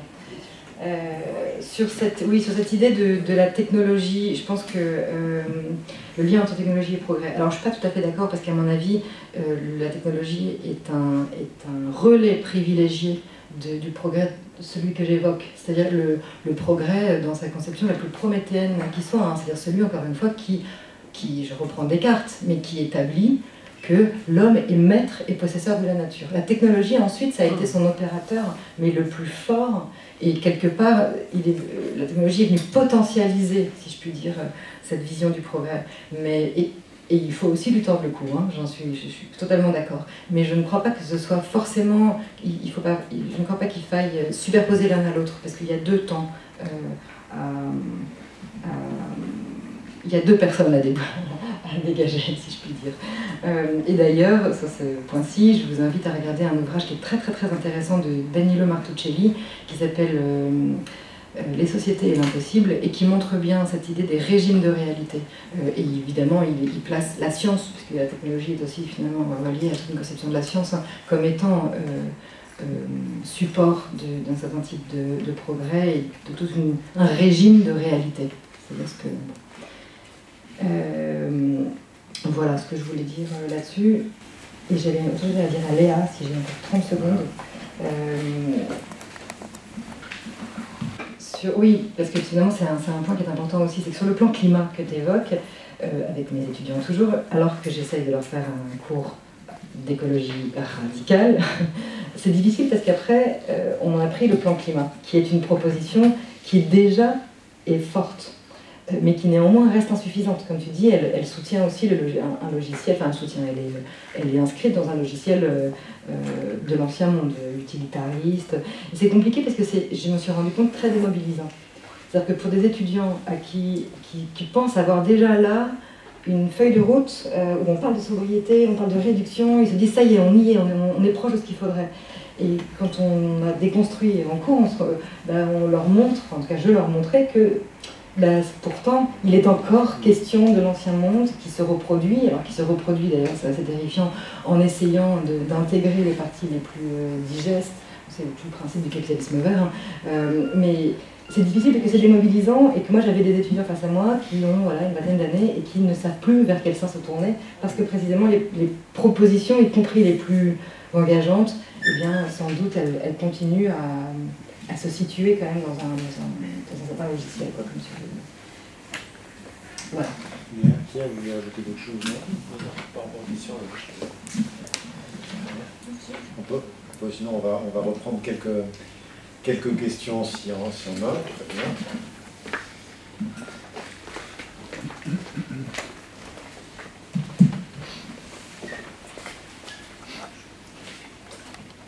Merci. Là, je vais peut-être m'adresser plus dans le discours de Léa. Vous allez même penser que je fais de la pub. David Belliard, dans la campagne interne pour être chef de file des Verts à Paris, dans la prochaine municipale, et il a signé un texte où il y avait entre autres cette phrase mieux répartir les activités, les logements, les loisirs au sein de la métropole. Bon, moi personnellement, je suis aussi chez les Verts et je suggère même qu'on aide les gens qui veulent quitter Paris ou même l'Île-de-France, enfin que les autorités politiques aident, sachant que, d'après plusieurs sondages, la majorité des habitants de l'Île-de-France et de Paris entre autres souhaitent quitter Paris et l'Île-de-France.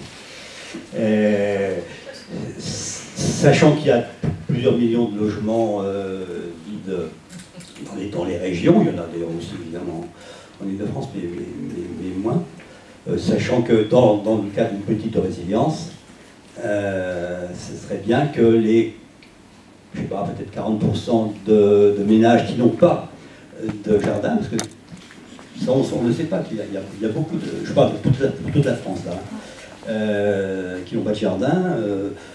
Ça serait bien qu'ils en aient un pour justement se préparer à un éventuel effondrement. Sachant aussi, je termine comme ça, que des effondrements, tout le monde sait qu'il y en a eu, il y a beaucoup de civilisations qui ont disparu. Donc peut-être qu'il n'y a rien de nouveau sous le soleil. Est-ce qu'il y a d'autres? Bonjour, juste un point sur la politique de résilience. Je ne savais pas qu'elle existait, je trouve ça assez amusant. J'avais entendu il y a quelques jours que Paris a une autonomie de 3 jours. Une autonomie alimentaire, pardon. Est-ce que c'est vraiment possible de penser la résilience à l'échelle d'une métropole, en fait Alors, est-ce qu'il y a d'autres... Ouais.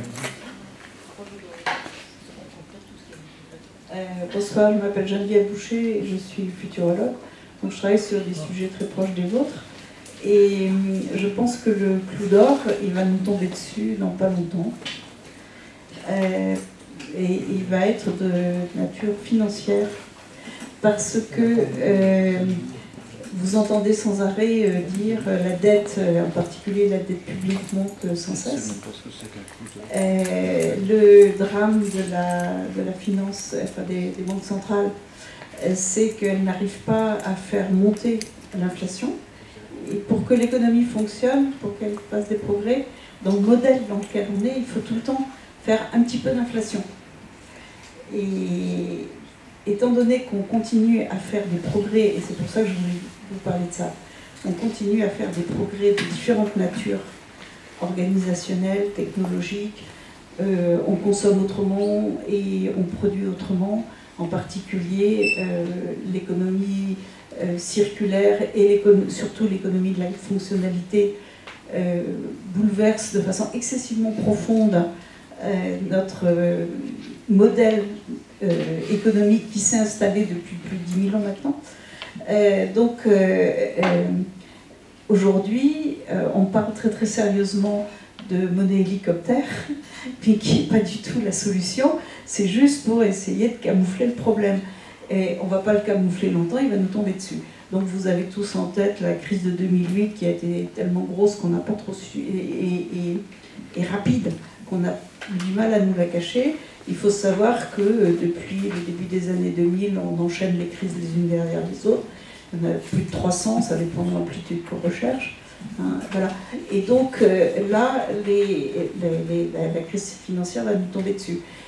Alors au-delà de la mauvaise nouvelle que je suis en train de vous envoyer là, ce qui est intéressant, c'est que pour sortir du problème, il faut admettre que le modèle qui s'est instauré au moment de la sédentarisation et dont le dernier chapitre va être l'ère industrielle, eh bien ce modèle, il ne tient pas la route. Et moi je trouve que c'est dans la littérature de la bascule entre le XVIIIe et le XIXe siècle qu'on a le plus d'éléments de réflexion, parce que c'était assez bizarre, mais les philosophes de l'époque nous prévenaient qu'on ne peut pas consommer toujours plus, qu'on ne peut pas exploiter l'homme, qu'on ne peut pas... voilà, tout ce qui il s'insurgeait, et aujourd'hui ça nous tombe dessus. Et l'autre remarque que je voulais faire aussi, c'est que nous, donc moi je travaille beaucoup sur les problèmes de monnaie, et on travaille beaucoup sur l'évolution du cerveau. On sait aujourd'hui que les enfants qui naissent, ils ont déjà un cerveau qui est légèrement transformé par rapport à nos parents, nos grands-parents. Et en particulier, c'est donc le stratium qui nous alimente en dopamine, il commence à être contrebalancé par d'autres mécanismes. Et c'est ça qui fait qu'aujourd'hui, les générations qui arrivent, elles veulent toujours co-construire, co-faire, co-produire, tout ce que vous voulez. Hein, et c'est là où je pense qu'il va y avoir notre salut. Personnellement, en tant que futurologue, je suis optimiste, parce qu'en futurologie, on part toujours du principe que la vie est plus forte que la mort.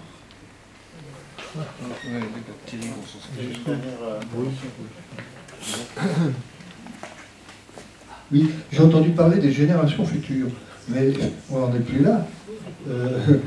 C'est dans 20 ans.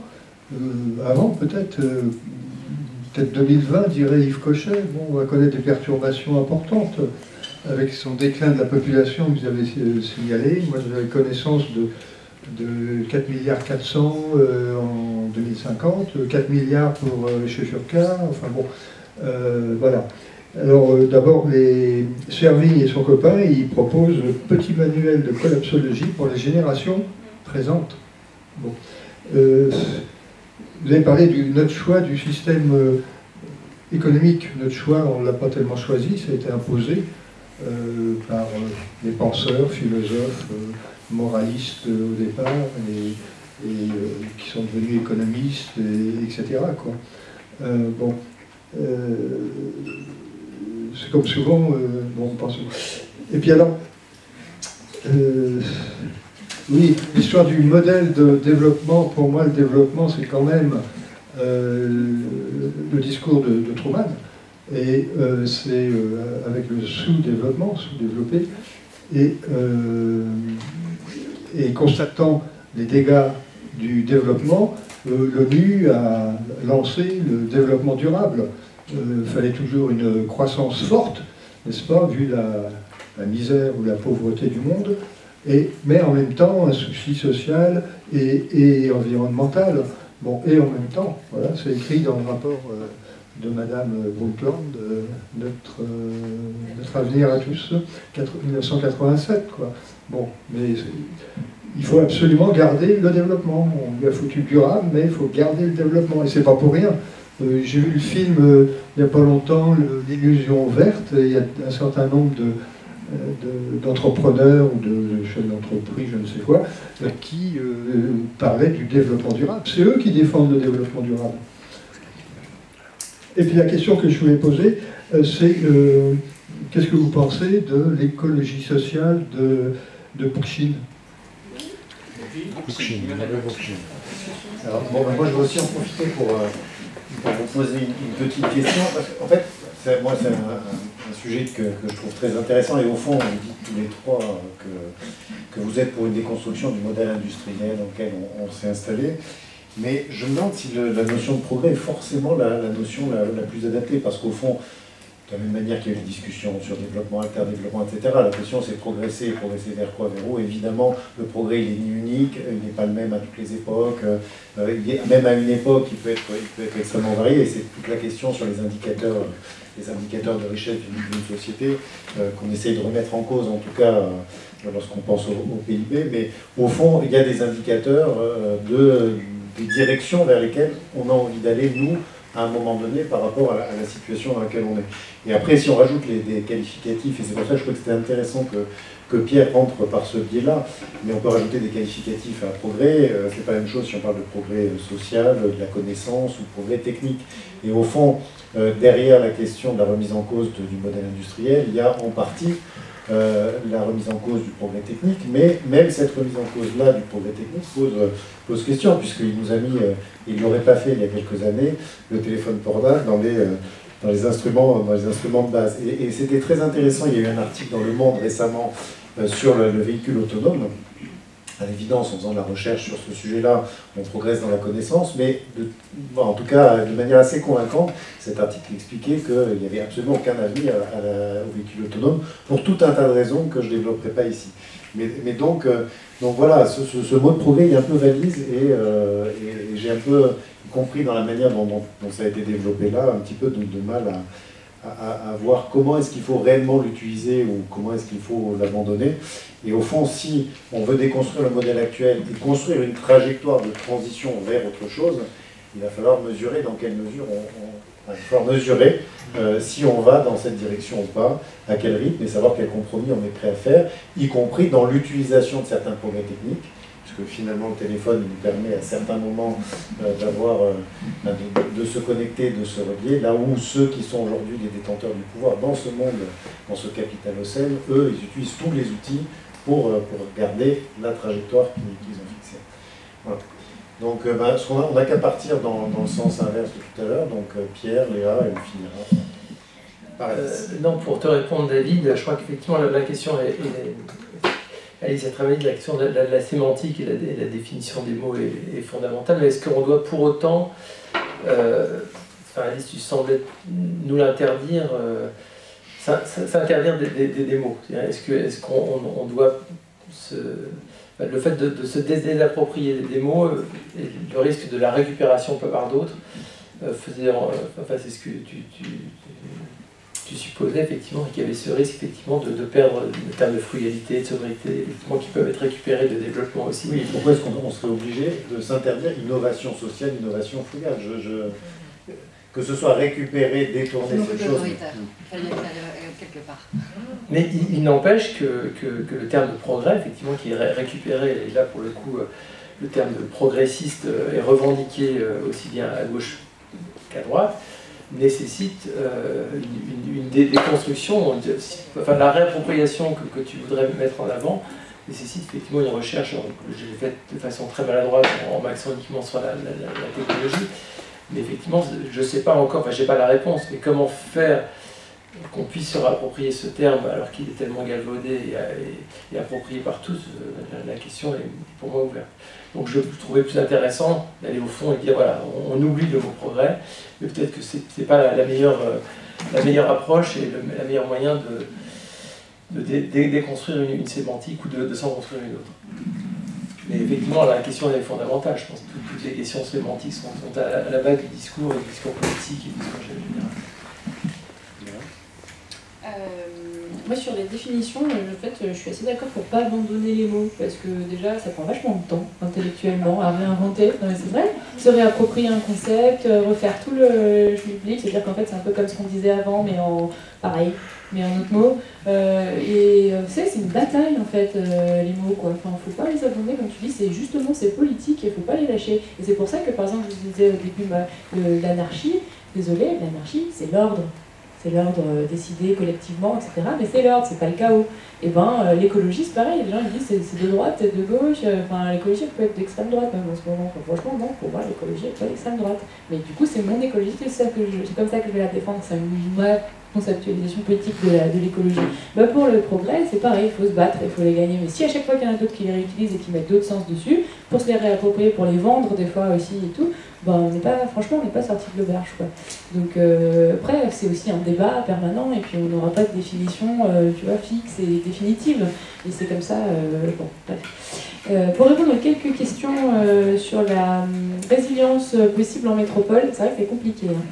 Mais justement, cette question de l'autonomie alimentaire, des 3 jours d'autonomie alimentaire à Paris, ça a été un des constats un peu fondateurs qui a lancé la réflexion. Et là où moi j'ai un problème, c'est dans la réalisation après, parce qu'on a dit, par exemple, en solution, ça pourrait être vraiment de faire de la production agricole, des fruitiers, notamment, mais pas que, à fond en ville, quoi. Dès qu'on peut, dès qu'on a un toit, dès qu'on a une parcelle, dès qu'on a un bout de machin, on débitume, on fait de la production agricole. Et en fait, la ville a un peu transformé ça en... on fait de l'agriculture urbaine, version commerciale. Et donc, par exemple, dans le 10e, on se retrouve à avoir donné un toit d'une médiathèque, donc c'est un équipement public, donc c'est loué, cher d'ailleurs, c'est pour ça qu'on les a choisis, à groupe Noctis, qui est le plus grand groupe parisien de boîtes de nuit. Et qui du coup va faire une espèce de rooftop, mais avec des arbres fruitiers et agrumes et littéralement de la menthe pour faire des mojitos, quoi. Et du houblon pour faire de la bière brassée sur place. Donc du coup, on voit bien qu'on n'est plus du tout dans l'objet, en fait. Voilà, on a récupéré, et c'est là où ça va, mais c'est pas parce qu'il y en a qui prennent de l'agriculture urbaine faire un truc comme ça que je vais lâcher le mot d'agriculture urbaine. Et donc, ils ont complètement lâché l'objet du truc, et on passe complètement à côté de l'impact. Et c'est vraiment de la com, et ça devient dangereux, parce que c'est des mots qu'on galvaude en effet et qui perdent leur sens, quoi. Et du coup, on perd la confiance. Et justement, tu vois, tes jeunes étudiants qui voient des trucs comme ça, ou qui voient ensuite l'impact et qui se disent, faites tout ce qu'on a vendu, ouais, c'est dangereux. C'est dangereux parce que ça fait perdre espoir et confiance. Ouais. Sur les générations futures, je partage assez le constat, et d'ailleurs, on parle toujours, on a tendance à remettre vachement le truc sur le dos des enfants, et notamment moi quand je parle de développement durable, désolé, j'utilise encore parce que c'est compréhensible, on me dit, ah ouais, il faut faire les sensibilisations dans les écoles, mais oui, pour les pauvres, ils en sont d'accord, c'est peut-être aussi aux parents qu'il faut déjà prendre le truc, oui, c'est un bon vecteur de sensibilisation et tout, mais bon, c'est nous qui faisons la société, et d'ailleurs, il faut pas, quelle était la question tout à l'heure sur oui, le nous.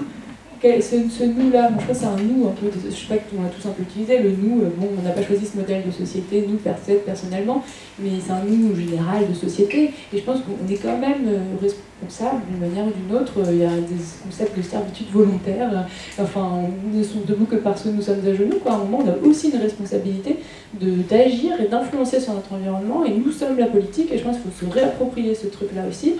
Notre système démocratique nous fait croire l'inverse, beaucoup. Mais voilà, à partir du moment où on est éclairé, on sait, il faut aussi qu'on puisse se donner les moyens de faire. Nous sommes la société, dans un moment, oui, on est quand même contraint par un cadre et par plein de choses, on est petit et machin, mais là, je crois voilà, faut quand même pas non plus complètement se déresponsabiliser sur un système, ou des personnes, ou une élite, ou voilà. Bon. La résilience, non, rapidement peut-être sur la résilience, parce que j'ai pas fini. Pardon ? Elle va te prendre dans un de ses films.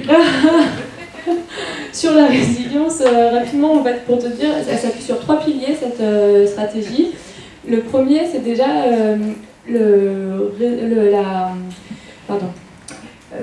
je perds tous mes mots, le social, enfin, la cohésion, voilà. La cohésion, parce qu'ils se sont rendus compte, par exemple, au Japon, quand il y a le tsunami, qu'il y a des villes qui étaient également préparées, mais il y en avait dans lesquelles il y avait beaucoup de pertes humaines et d'autres quasiment pas. Et en fait, les seules différences qu'ils ont interprétées, en tout cas, c'était qu'il y avait une solidarité beaucoup plus grande dans certaines communautés et dans d'autres. Et c'est la solidarité, en gros, qui crée la capacité de résistance et de cohésion, voilà, dès qu'il y a un problème. Donc ça, c'est le premier pilier, et ça se travaille en milieu urbain dense comme milieu rural. Le deuxième pilier, c'est l'infrastructure, donc vraiment la physique de la ville, quoi. Donc là, on peut parler d'agriculture urbaine, de désimperméabilisation, de plein de choses, de contrer des îlots de chaleur, et qui sont des enjeux vraiment sanitaires, enfin de vie mort. Donc voilà, on peut quand même faire des choses, même si ça reste un milieu.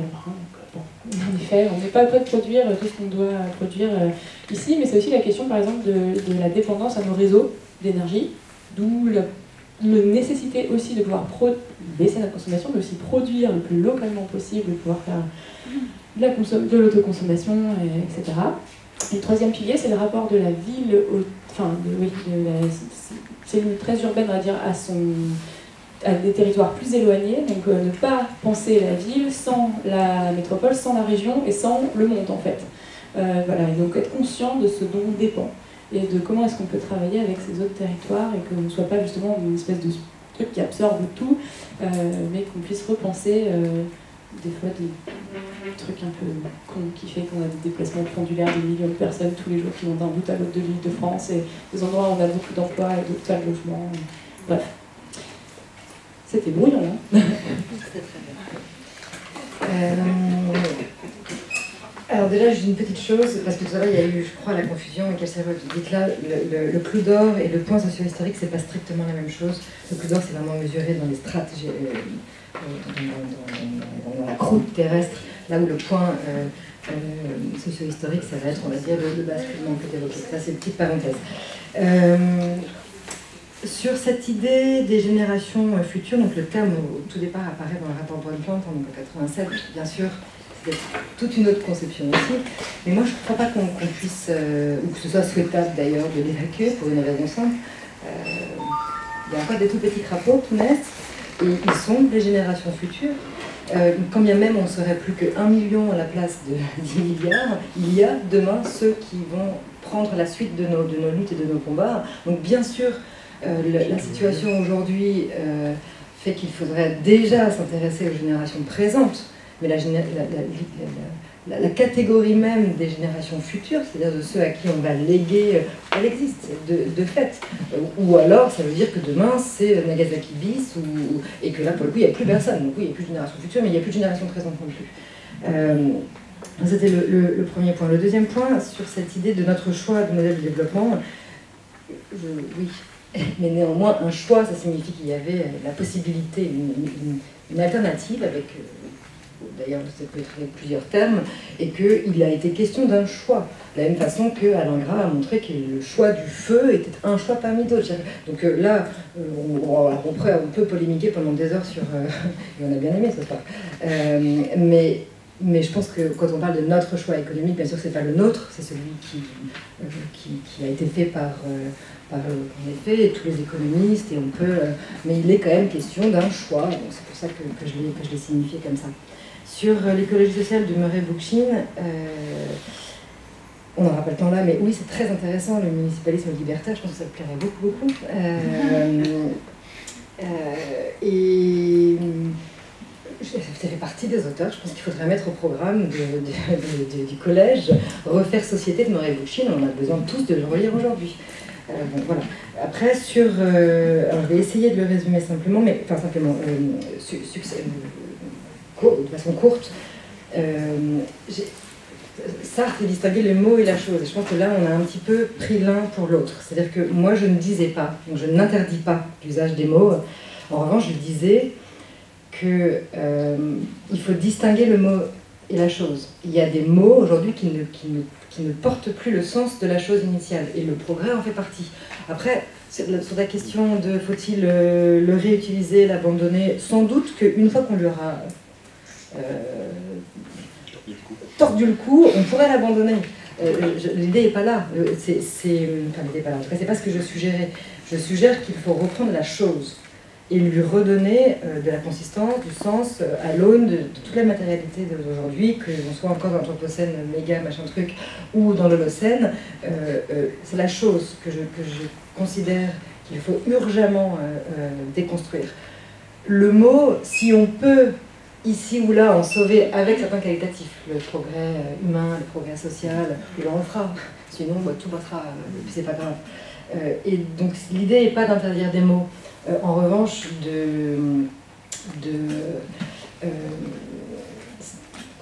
d'utiliser ceux qui portent encore un tout petit peu de sens. Par exemple, le développement durable, moi je ne peux même plus l'évoquer. C'est un oxymore sédatif et je n'arrive même plus à en parler. Aujourd'hui, j'arrive encore un petit peu à parler de transition parce que la transition écologique, j'arrive encore à lui recharger du sens. Parce que c'est aussi un peu mon choix de... Mais demain peut-être, d'ailleurs depuis qu'ils ont décidé de renommer le ministère comme ça, ils ont vidé aussi un peu la chose. Demain peut-être, j'arriverai plus à parler d'elle et il faudra... Et là-dessus, eh bien, je suggère une dernière copine, Marie-Josée Monzin, qui a écrit un ouvrage magnifique, et je pense que c'est ça dont on parle, qui s'appelle Confiscation des mots, des images et des choses. Et elle montre bien que, en fait, la confiscation des mots, c'est souvent une confiscation d'images. C'est-à-dire que là, c'est l'image du progrès que je tente d'évoquer. C'est pas que le mot. Et elle montre très très bien, d'ailleurs, je crois que le sous-titre, c'est radicalité. Non, il manque un mot. Pour le coup, là, je finis par fatiguer. Et elle montre bien que si on laisse se confisquer toutes nos images, finalement, elle parle de cadavérisation de la pensée. C'est hyper fort comme cadavérisation de la pensée. C'est-à-dire que vous parliez de la vie qui coûte que coûte. Cadavérisation de la pensée, je ne sais pas ce qu'on peut faire si notre pensée devient morte, inerte, en lambeaux, et finalement, la confiscation des images et des mots, eh bien, ça pousse à la cadavérisation de la pensée. Donc moi, je pense juste qu'il faut décadavériser, par exemple, cette idée du progrès, parce que faut le trouver un autre mot, mais quand on est un grand collectif de gens et qu'on s'entend bien, à un moment donné, on va peut-être chercher à, comment on pourrait dire ça, à avancer ensemble. Et donc il est quand même question d'une forme de... on ne peut même plus parler de perfectionnement, on ne peut plus parler de progrès en marche. Oh, quelle horreur. Ça peut pas être le mot de la fin. Je voudrais qu'on remercie nos intervenants.